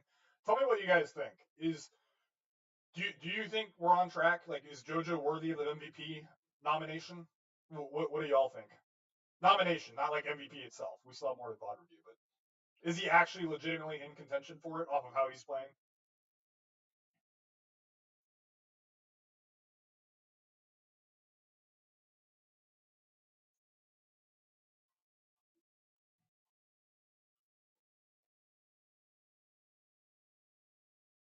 I will say I think Palafox has had a far better game this game than he has.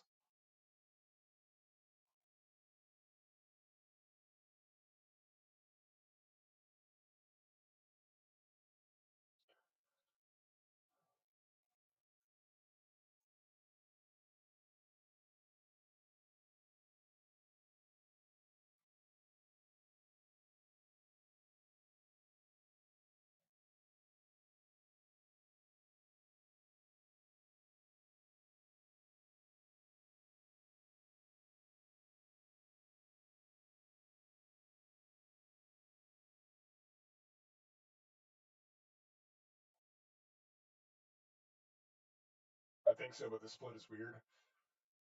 Yeah, this has just been an odd split. Feels like even the primary candidates have 2 to 3 bad games, which is a lot in a 14 game split. Yeah, I would 100%. I think it's like he's worthy of mention, but probably not a clear winner. And that's exactly why I wanted to do some VOD review, right? It's just like kind of go through who I think are the main candidates and kind of maybe go from there. Yeah. Okay. Seems like we're all kind of on the same page. So JoJo's worthy of the nomination. Not 100% sold on whether he's actually the go-to guy. JoJo just gets completely obliterated by contracts. Okay. And there's the pause. Does JoJo have any like game-ending stuff here? Because I know they. Come on, YouTube. I'm trying to think if like JoJo has any like game-ending stuff here that really like helps cement like C9's victory over NRG here.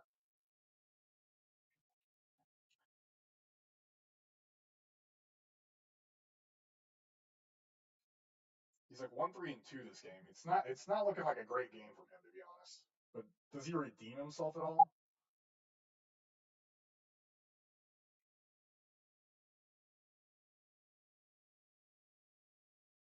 He's DPSing. He's DPSing. Down. Zanya. Hey, good job. You can Zanya's the cease and desist from Vi. Good job. Yay. All right. Well, I mean, he had some good damage output that fight, which is always good. Avoids the W from Palafox here. I think this is where Palafox overextends and like the game's just done, which sucks because Palafox actually had a great game this game.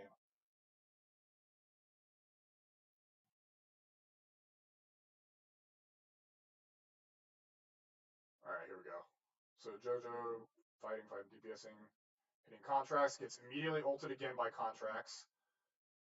Avoids Palafox. Yeah, okay. So this is what it was JoJo just like completely like avoided Palafox, which is good. That's great, but yeah, there's nothing special in this game for JoJo. So okay. 100 Thieves versus Cloud9. So this is the one they lose. This is versus Quid, who I think, in my opinion, is probably the second best mid laner this split. So I'll be kind of scrutiny on lane. Talia versus Akali. So obviously it's Akali, so should probably not be winning lane too hard. Should probably be in favor of the Talia, I would imagine. Post lane phase, though, I imagine they starts favoring the Akali pretty hard.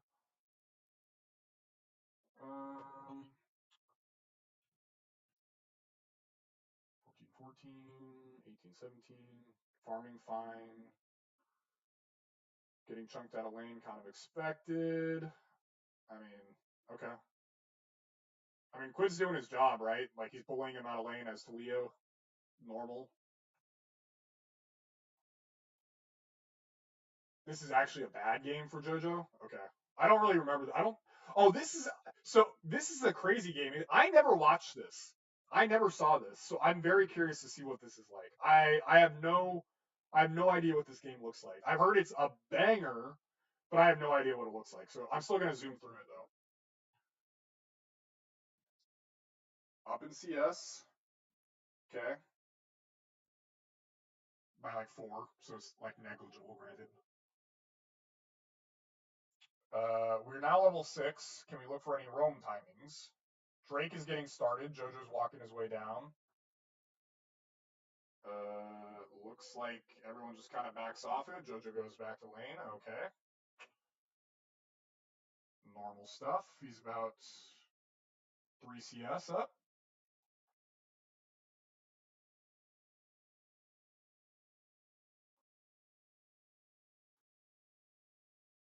Okay, looking for a roam. Get those waves shoved in. I guess helping ensure Blabber gets the blue buff.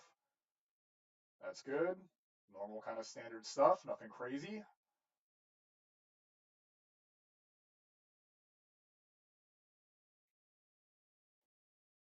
JoJo arrives.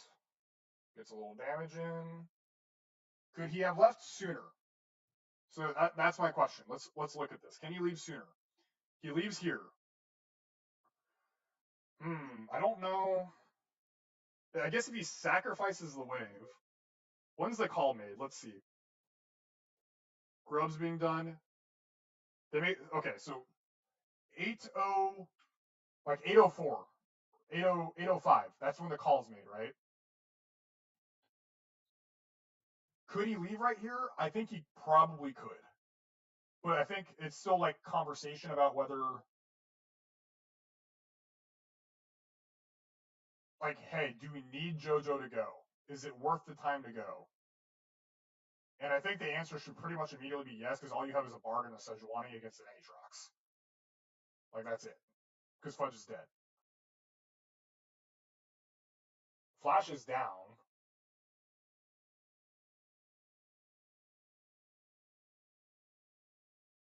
I mean, they get him.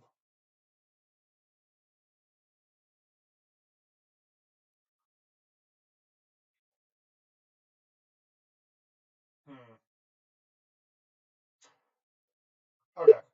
Here's how I'm going to phrase it. It's played fine, but it's not MVP level. That's how I'm gonna leave it as. It's fine. He plays it fine. It's not MVP level though. MVP level would have been making the decision to immediately go at the 804 mark, but he doesn't decide to go until probably like the 807, 808 mark, and it's just not quite in time to like actually pick up a kill or do anything meaningful on the top side. So yeah.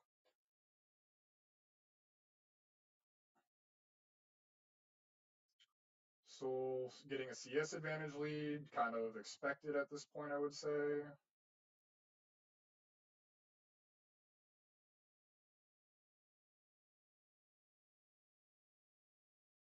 Yeah, there's not really been anything crazy in this game from JoJo so far. I mean, he's starting to get like a bigger CS lead on Quid, but it's not like anything super insane. It's 15 CS. He is up an item on Quid, which, I mean, it's not huge difference, but it's notable.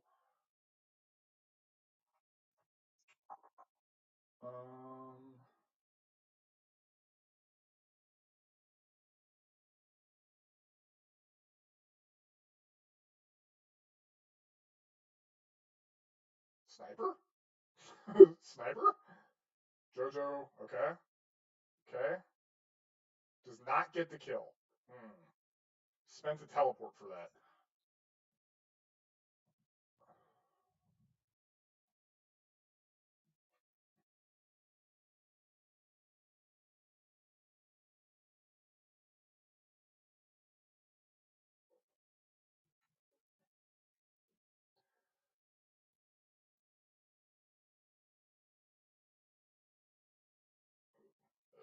Camera, okay. Fighting sniper. Kind of lost the fight with Sniper, if I'm being honest. Like, he got backed up by his boys, but kind of lost the fight.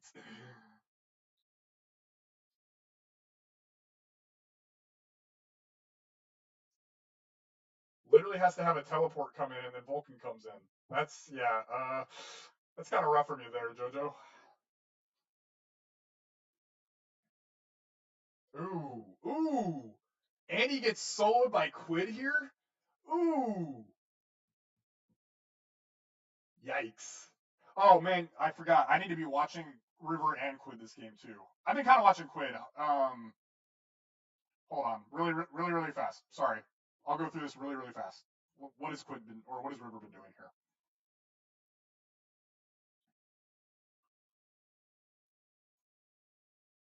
Yeah, the champ pick is not doing him any benefits, right? That's not. It's not a good time. All right, farming. Full clear. Okay, full clear. Blabber takes Scuttle Crab. River gets the bottom one, immediately backs. Okay, goes top side. Checks Connor River, starts farming again. Farming back down. It's taking Drake. Okay. Bot lane has Prio. Makes sense. And then C9 starts collapsing. Can't do it. Okay. Starts farming some more.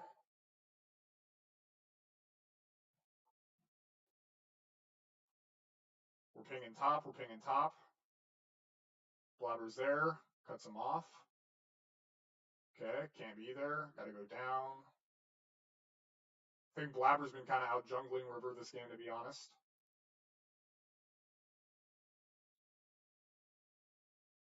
Vi comes in to back up Sniper. Isn't quite able to save his life, but does get Blabber in return. Gets out. Okay. Decent coverage.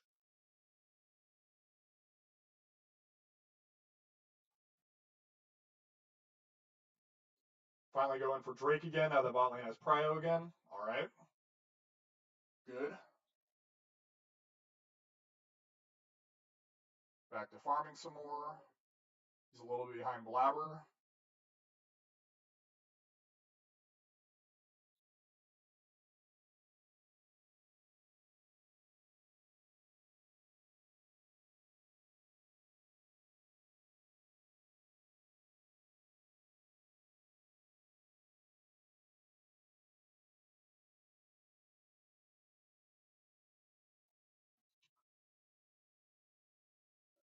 A lot of farming this game for a Vi. Kind of was hoping to see a little more action. They're really trying to focus Drakes. Okay, here's a fight. Oh, this is the weird one. I'm like, okay, where's River Quid here? There's River. Hits Berserker. Immediately has to leave. Gets bailed out by the melee ult. And then Quid just does some peeling, I think. Yeah, just peels, dodges ult. Okay, cool. Nothing crazy. Get Rift Herald. Okay.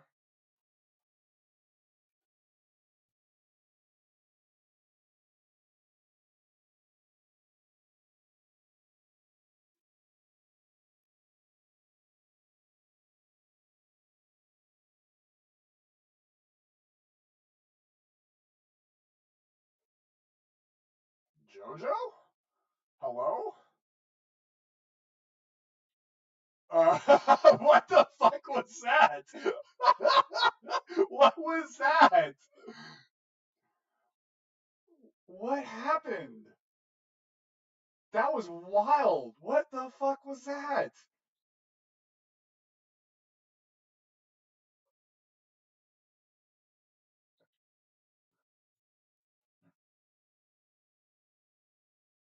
They tried to why would they try to 4v3 that? Why are you trying to save your tier 2? Like just give it. That was wild.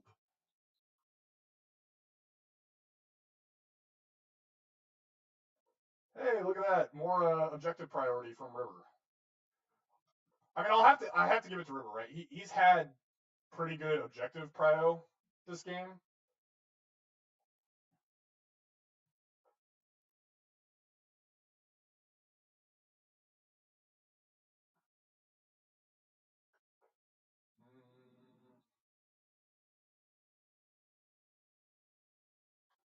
River and Quid.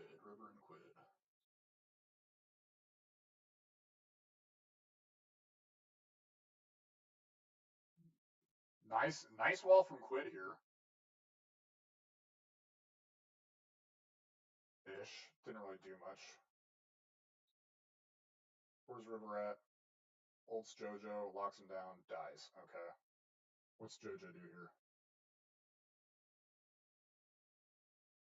Over the wall, gets in, basically slice and dices Meech.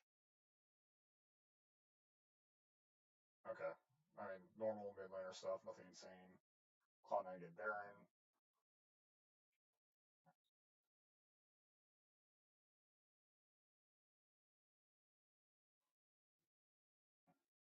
That's kind of the problem with Vi though. Like you go in and you go in. That's it. So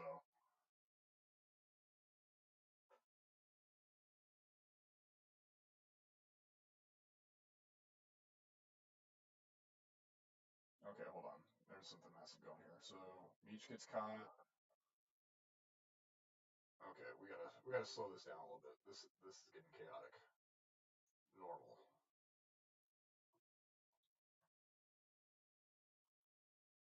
So Jojo's immediately on the Meech, right? Immediately on the Meech. Damn, chunks him for a crap ton. Meech is dead. Bam. Great. River comes in on the Berserker, tries to kill him, doesn't get it. Okay. What happened to Quid? Where's Quid at? Quid just gets run down by Fudge. There's nothing you can do there. Okay. That's just a nice team fight from Cloud9. How the fuck does Cloud9 win or lose this?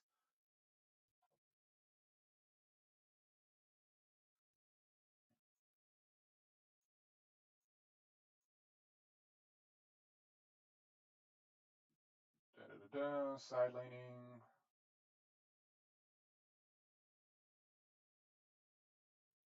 I don't think. I will say, both games that Cloud9 have played 100 Thieves, Blabber has had River's number, I think. River has not outperformed Blabber in both of these games. I will be curious to see how River does in all the other games, but Blabber has for sure had River's number in both of the 100 Thieves Cloud9 games so far.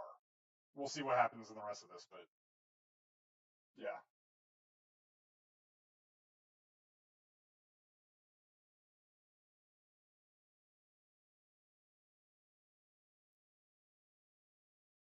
There was a pentakill? What?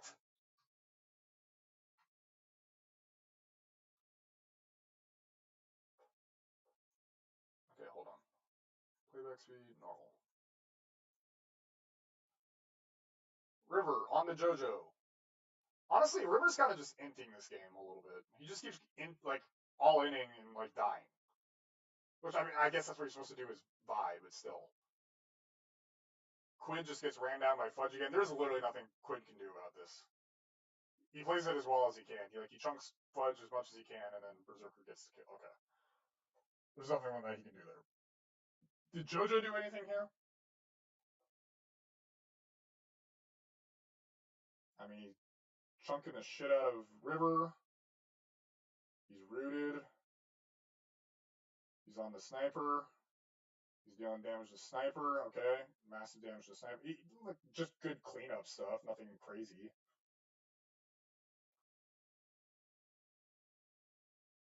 How the fuck? Hold on. I gotta watch this one more time.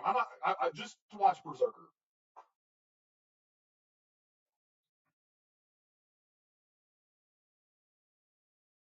Down.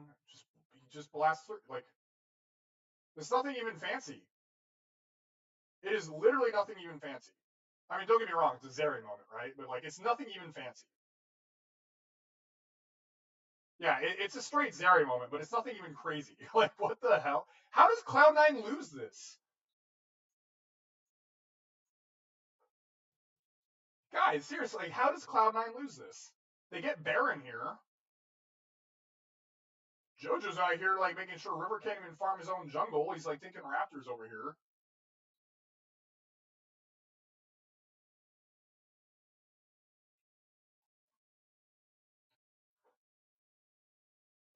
Yeah, okay. Oh, damn, we're already in a fight? What the hell? JoJo comes in. Immediately starts cleaning up. Gets over flash, nice. Double kill, alright. Did River int again? Let me guess, River just ulted and dies? Yep, look at that, right onto Berserker again. Like, he's got his target prior correct, at least, so that's something. Right on Berserker, but there's, like, literally no one there. I don't know, like... Guys, River was kind of running at this game, if I'm being honest. Like, there's got to be, like, a better way to participate in these team fights as Vi. Like, I know that's what you're supposed to do, but, like, there's got to be something else you can do as Vi. You cannot just be ulting it and dying like this. That is, like, the 4th time he's died like this. I'm pretty sure.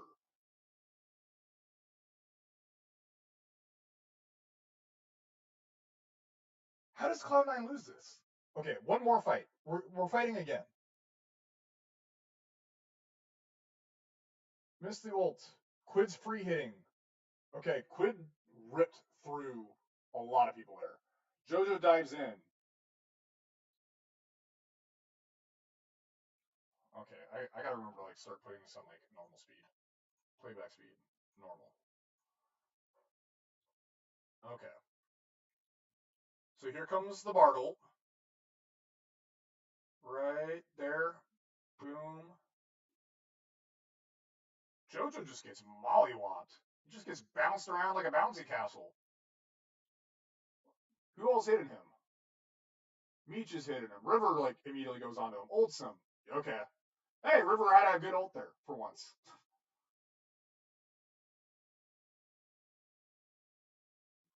Quid's just, like, ripping through everyone. Meech is, like, ripping through people too.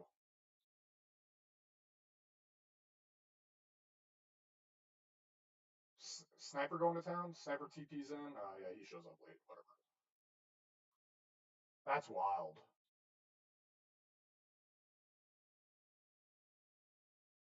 Okay. So basically, like, Jojo sent it and just gets, like, completely obliterated. What a wild fight. Okay, but they still have mid in hit. Like, surely Cloud9 don't lose this, right?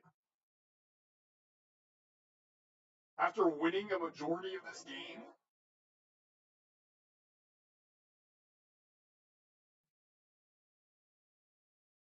Actually, also, that's pretty big brownie points for Quid, though, because he was, like, shredding people that fight. That was a pretty solid fight.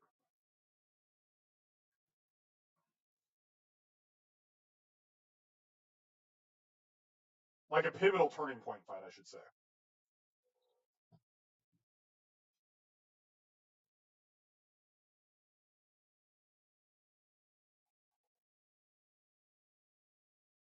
Okay, here we go. Here we go again. Quid's poking, dodges. Okay, blah, blah, blah. We're posturing. River goes in, onto Blabber. Ults Okay, there's another good River ult. How does Jojo get caught, though? Oh, wow, even in the Shroud, but he just didn't Shroud quick enough? It's just an instantaneous reaction. Okay. No, that's just clean from River.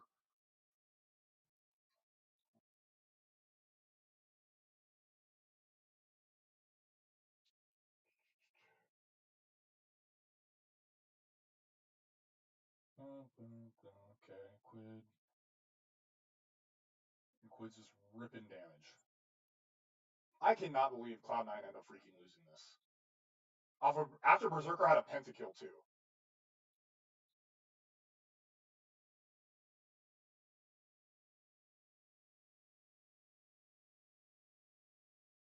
And then River's just beaten. Okay. And then 100 Thieves gets Baron.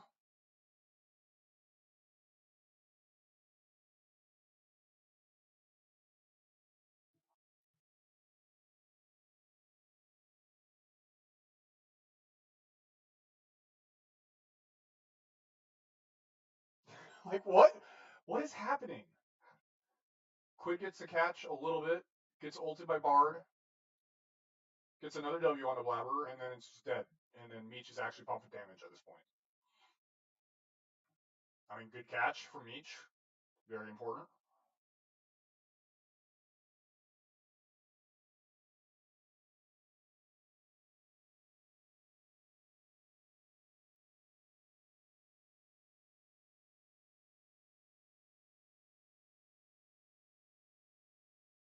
All right, I'm assuming this has to be the last fight. I'm assuming. We're 40 minutes in.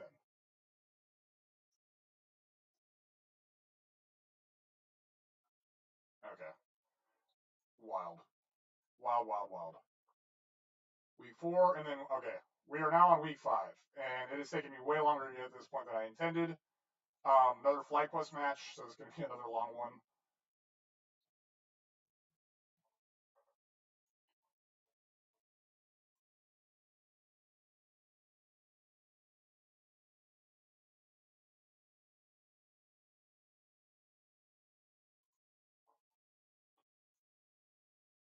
All right. Oh, yes. Okay. This was honestly.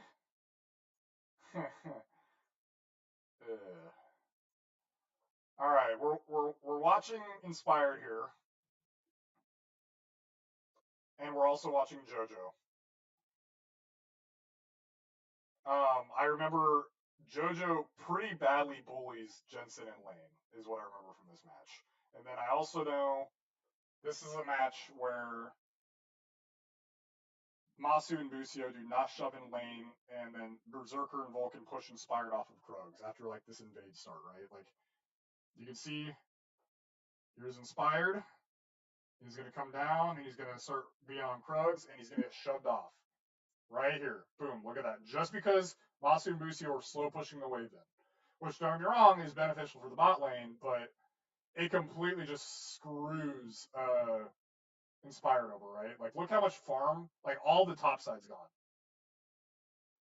All of the top side of Inspired's jungle is gone, and Blabber still gets everything else. Like, it's like one camp difference, but, like, I feel like the tempo is kind of insane for Blabber, especially as Nidalee. Like, look how badly JoJo's beating Jensen at lane, by the way. Like, the CS isn't that bad, but, like, look at the health difference. Like, Jensen cannot do much. Oh, hey, look at that. Fudge is up in CS again.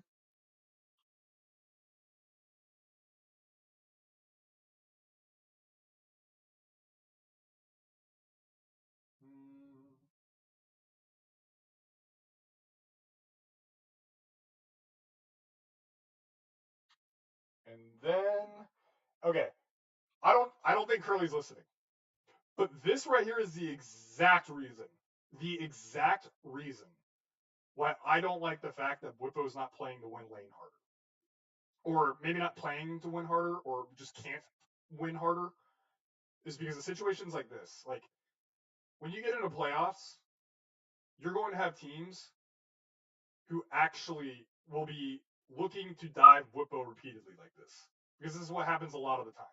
Is that he'll be under tower and he's farming and he's down in CS, maybe not that much, like it's negligible, right? But teams will actually learn to punish this, just like Blabber and Fudge did here. This is exactly the kind of thing I'm expecting.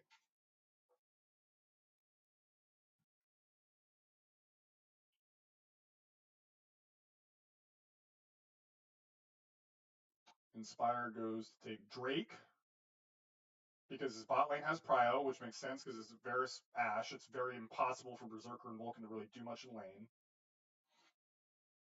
Okay, so objective taken, all well and good. Blabber has Ed and Eddie.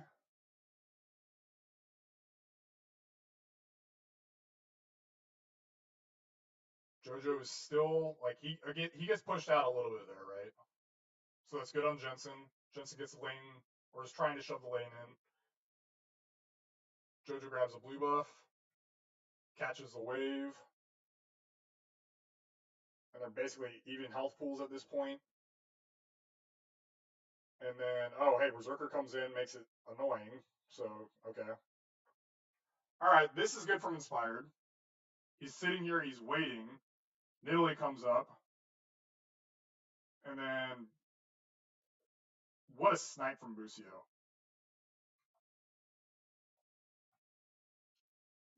Yeah, Fudge starts trying to fight Whippo here because he knows Blabber's coming. And then Inspired's just in the right spot. So that's just good. That's good on Inspired. It happened twice now against Fudge, Curly.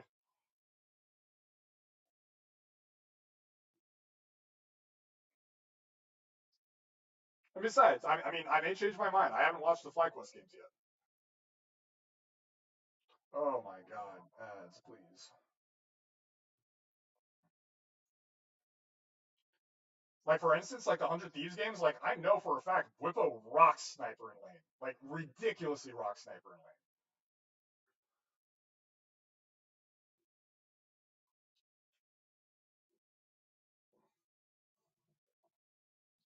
So where is Inspired during all this? Takes that. He's just trying to catch up and farm because he's so far behind, right? He needs to farm. He needs to get his first item. Blabber comes in, dead. He's got his boots now. He can move a little faster. It's like, okay, well, we can still fight for objectives because like bot lanes should still have control because it's Varus Ashe. True. Lucio, they teleport Jensen in. Okay. FlyQuest just makes a call. We're going to fight for the objective, and that's it. We're just going to settle for that. And Blippo dies again. Okay.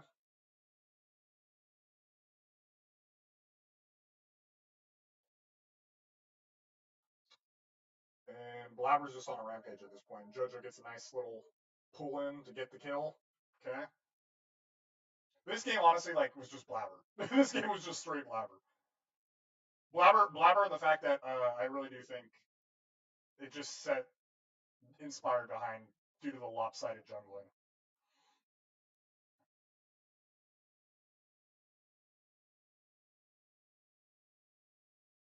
And at this point, all the lanes are winning outside of bot, but at this point, I don't think Ashe is very good outside of lane, in my opinion. Like, if you're going for picks, cool, right? But you kind of have to have the rest of your team be strong to go for picks, in which case, I don't think Whip was very strong right now. I mean, Jensen got his Malignance, but, like, that's more of a team fight. You can try and pick. Like, it's just, I don't know. The vision from Cloud9 is so strong right now because of the Nidalee on top of how far ahead she is that like it's hard to find areas to go for picks. Like you can try and go for long range picks, but those are like shots in the dark, right? It's just hard to go for picks right now. That's what the Ashe is good for. And so your bot lane's ahead, but you can't really utilize it properly. JoJo's completely smashed Jensen in terms of CS so far, by the way. This was so frustrating from Jensen. Like you cannot be dying 1v2 here. Oh, so frustrating. You cannot be dying 1v2 here.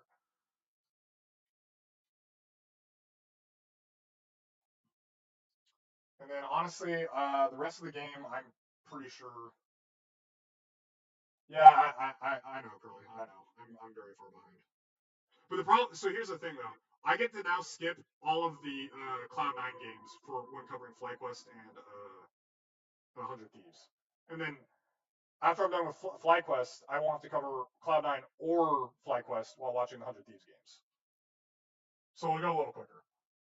And I'm about to honestly skip this because the rest of the game is like, oh, Jojo. Let me see what Jojo died here. Why did Jojo die here? Just gets caught. Is that just an arrow from Busio? Yeah, it's an arrow from Busio. Okay. All right. And let's go look at the last Cloud9 game. Cloud9 versus TL.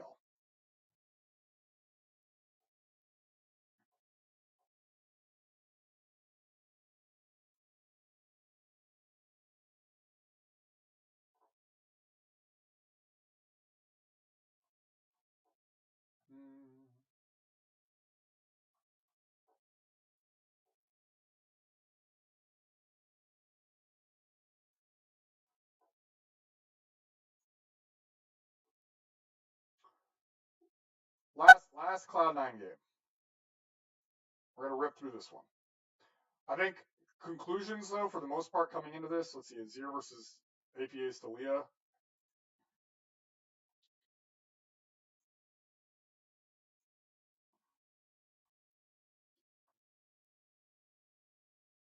I mean, he just gets a nice gank here, right? Or he gets a nice scoop and shuffle. Okay, good.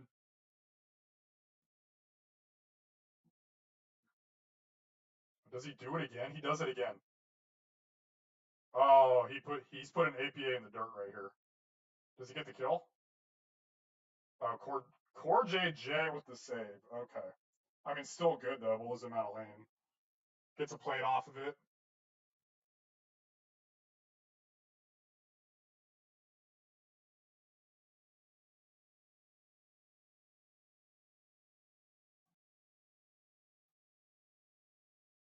Oh, he died here. How did he die? He sees him on the ward. He still goes for the fight. What even happened there, JoJo? That was a dumb death. You see him on the ward. I wish. Oh, why does the camera not show? Does he just walk up and he gets cocky? Okay, that was a really dumb death. Fate God is he is a top 8 LCS top laner in the league right now, is how I will put it.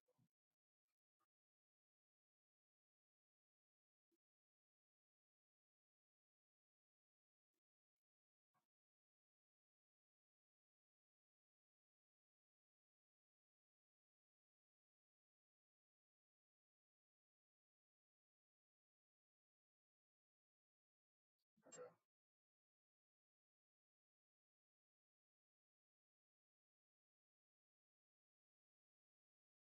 And he's just getting a free hit here. He's free hitting here. He's free hitting here.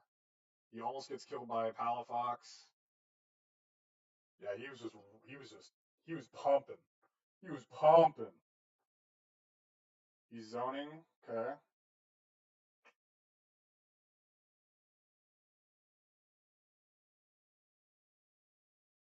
Nice catch on a Umti. Huge.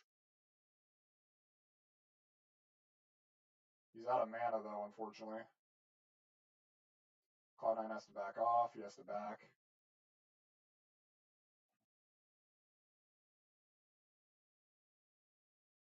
Sit in the movement. Does not get the scoop in time to deny Umti of the Baron though. Basically gives Umti a free out.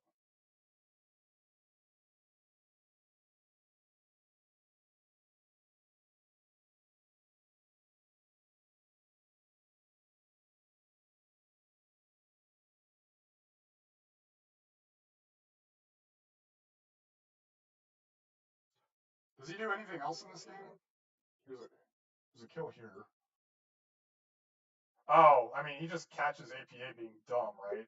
So, whatever. I'm not going to give JoJo props for that. It's just APA being dumb.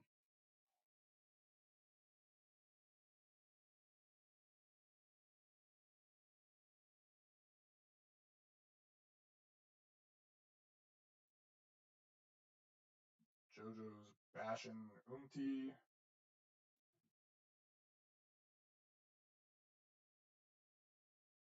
I think this was a solid JoJo game. Just a solid JoJo game. He was just pumping damage. I think he messed up on the Baron fight, not scooping quicker to deny Umti from getting in, but like whatever. Well, not whatever, actually. It was kind of important, but. Oh, yeah, and then TL throws here.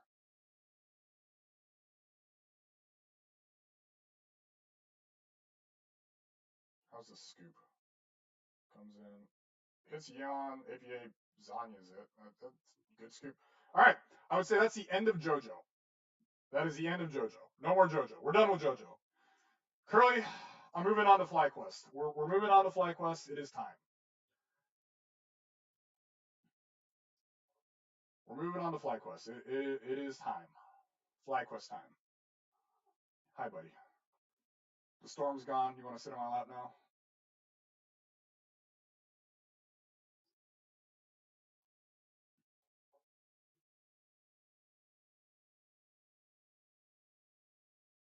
It is FlyQuest time. The moment these ads are done. Because I don't have ad block. It's so fun.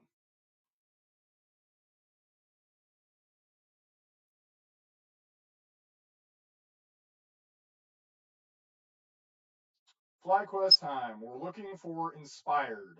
We're watching a jungler this time. What does inspired dude. He's playing Poppy. I would say Poppy is pretty good in this comp, especially with Lucian, Zac, and Xin Zhao. So a lot of denial possibilities here, I would say. Whippo already being a pain, so he's getting an advantage over his jungler. Immediately goes for the invade because Boogie is low on health. I like this. This is good. And then we got the pause. I love pauses because we're back on week 1. Yada, yada, yada. Where are we at? Where are we at? Where are we at? Come on. Where's the start at?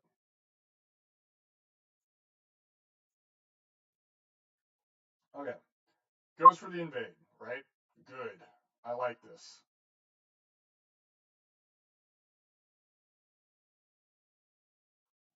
Does Xin Zhao know that he has to go vertically jungle? We'll see.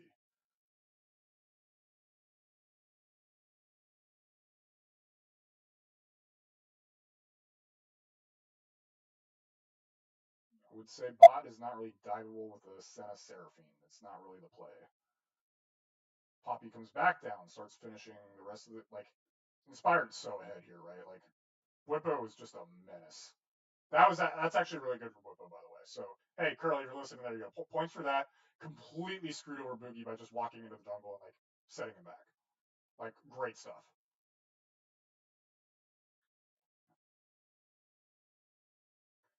Like Boogie is just now trying to go into the topside jungle of Inspired, and Inspired's now here. Like it's so bad for Boogie here. It's so bad for Boogie here.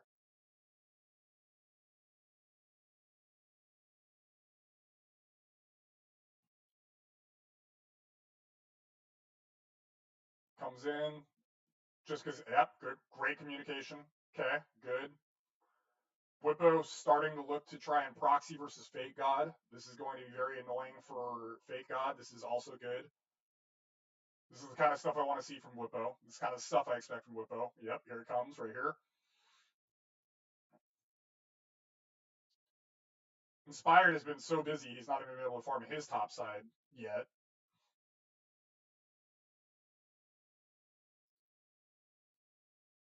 That blue buff is like still alive from the same game. So taking Ed, Ed, and Eddie. Boogie with the power of Lucian Nami, get priority over Drake, makes sense because top side's kind of been shoved in favor of Whippo. Inspired is just so freaking ahead. It is insane.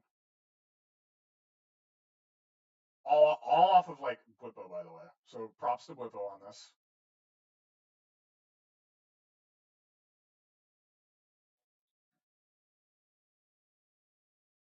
Continuing to proxy farm. Inspired is continuing to outfarm Boogie on this. Looking again onto Wild Turtle and Zazel. Jensen gets soloed.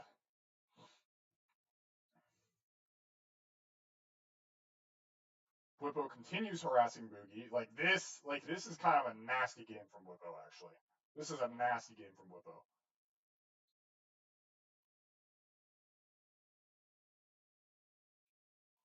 Nasty, nasty game from Whippo.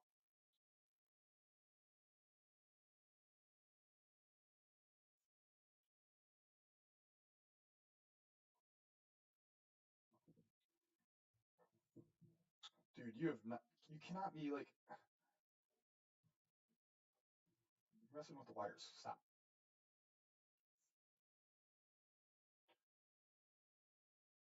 Okay. Boogie makes a nice gank there while Inspired's farming.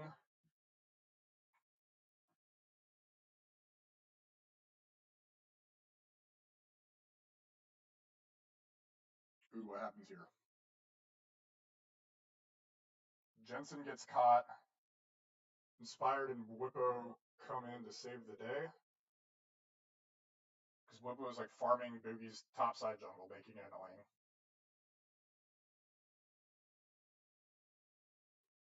Immediately runs in. Just gets absolutely slobber knockered by Zazel, basically. Like, and Insanity, just all the knockups. Okay, that's fine. I think the play's right. I just don't think everyone was there to like back him up properly. That's just kind of a team thing, and not an individual thing. I think it's the right call. I think it's the right call. Inspired taking more Edinettes.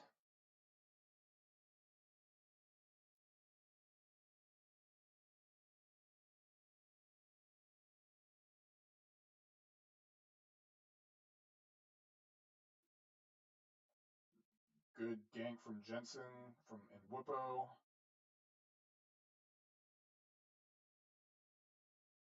Where's Poppy at? Oh, one back. Okay.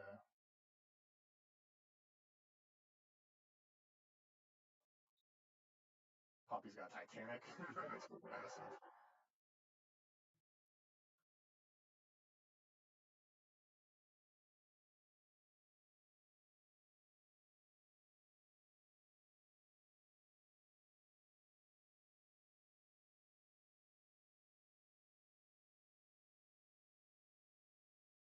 Jensen. Whippo's on the flanking. Jensen gets rocked. Inspired knocks out Fate God.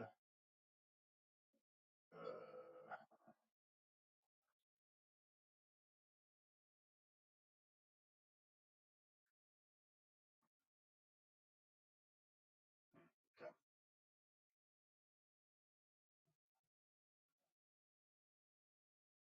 Whippo's over here proxy farming when the entirety of Shopify Rebellion are like, okay, like I get it. Like you're denying Shopify from taking the tower, but is it really all that worth it? I mean, I guess it depends on what Shopify does, but I don't know if it's worth it to be like proxying the wave to stop them from taking the turret.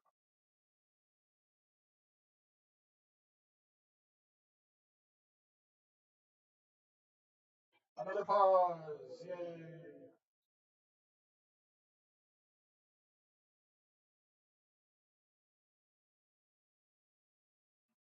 Whippo playing with fire here. Makes it out after a ghost pop. Okay.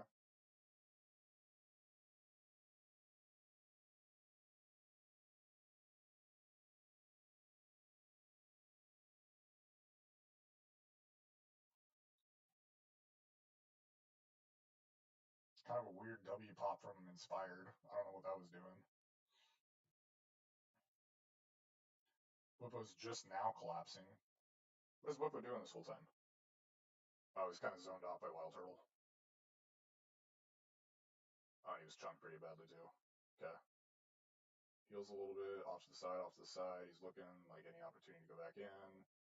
He's looking.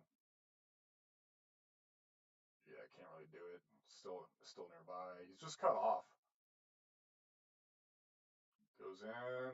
Does get the kill on the Fate God. I think that's more of an issue on Fate God's part than anything, but still good.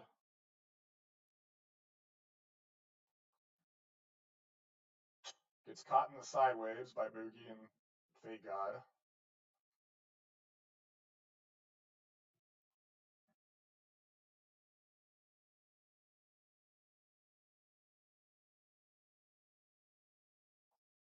Okay, this game's pretty much done. Let's go next. Thoughts on that game basically are Whippo just completely broke open the early game and just made Inspired's life so fucking easy. Just so fucking easy.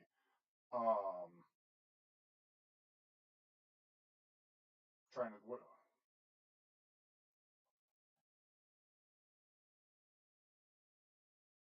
I wouldn't. Yeah. Okay.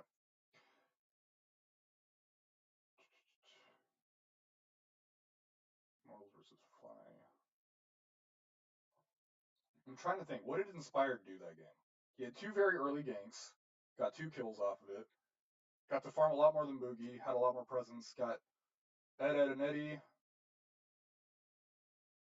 I think that was about like. Yeah. I don't know. I think Inspired did his job there. I think he had great decision making to continue to punish Boogie. Because like just because like Whippo sets Boogie behind doesn't mean that the game's done at that point, right? It's like Inspired's decision to go to that side of the jungle, like take away his camps, like that makes the difference, right? So I would say that game was more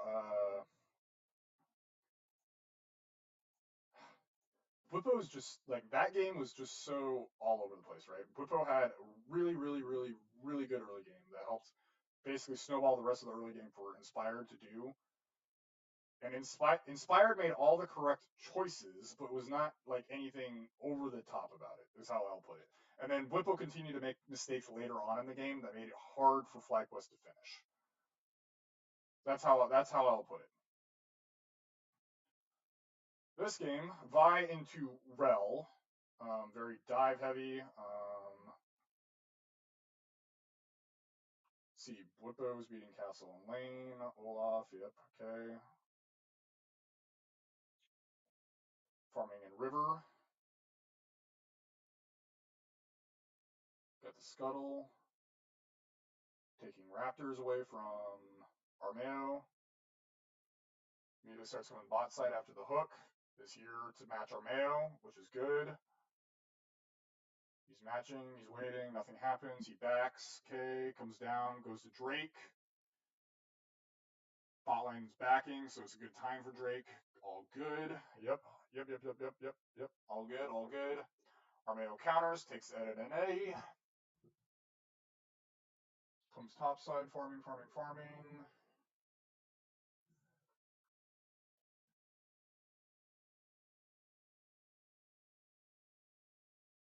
Another pause. Yay, we love pauses.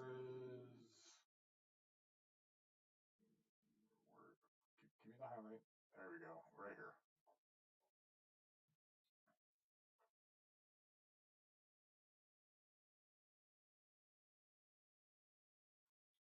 Bwipo bullying Castle out of lane. All good.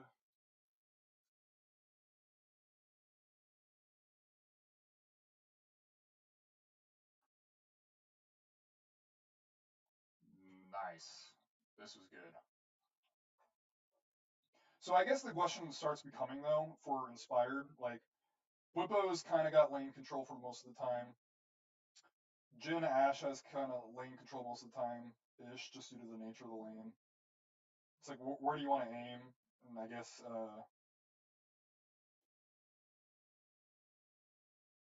don't know, I feel like I would have rather aimed top and gotten Bwipo going, because the Olaf is just, like, Blitzcrank cooks him in, okay. All the other CC, you immune it. You can run any of these guys down outside of, like, Corki, who has great, like, mobility.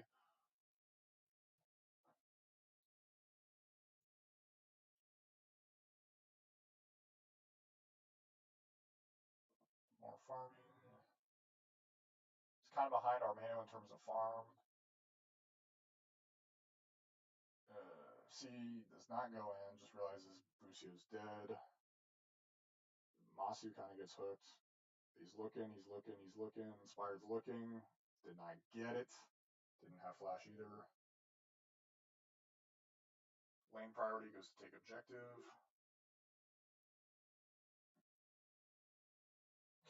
Random ass Ashe ultimate. Okay.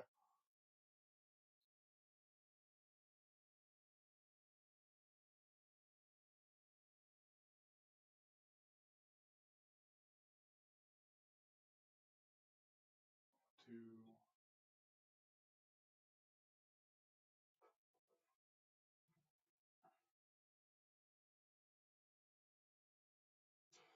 So I'm starting, and I'll solidify this as I get to the conclusion.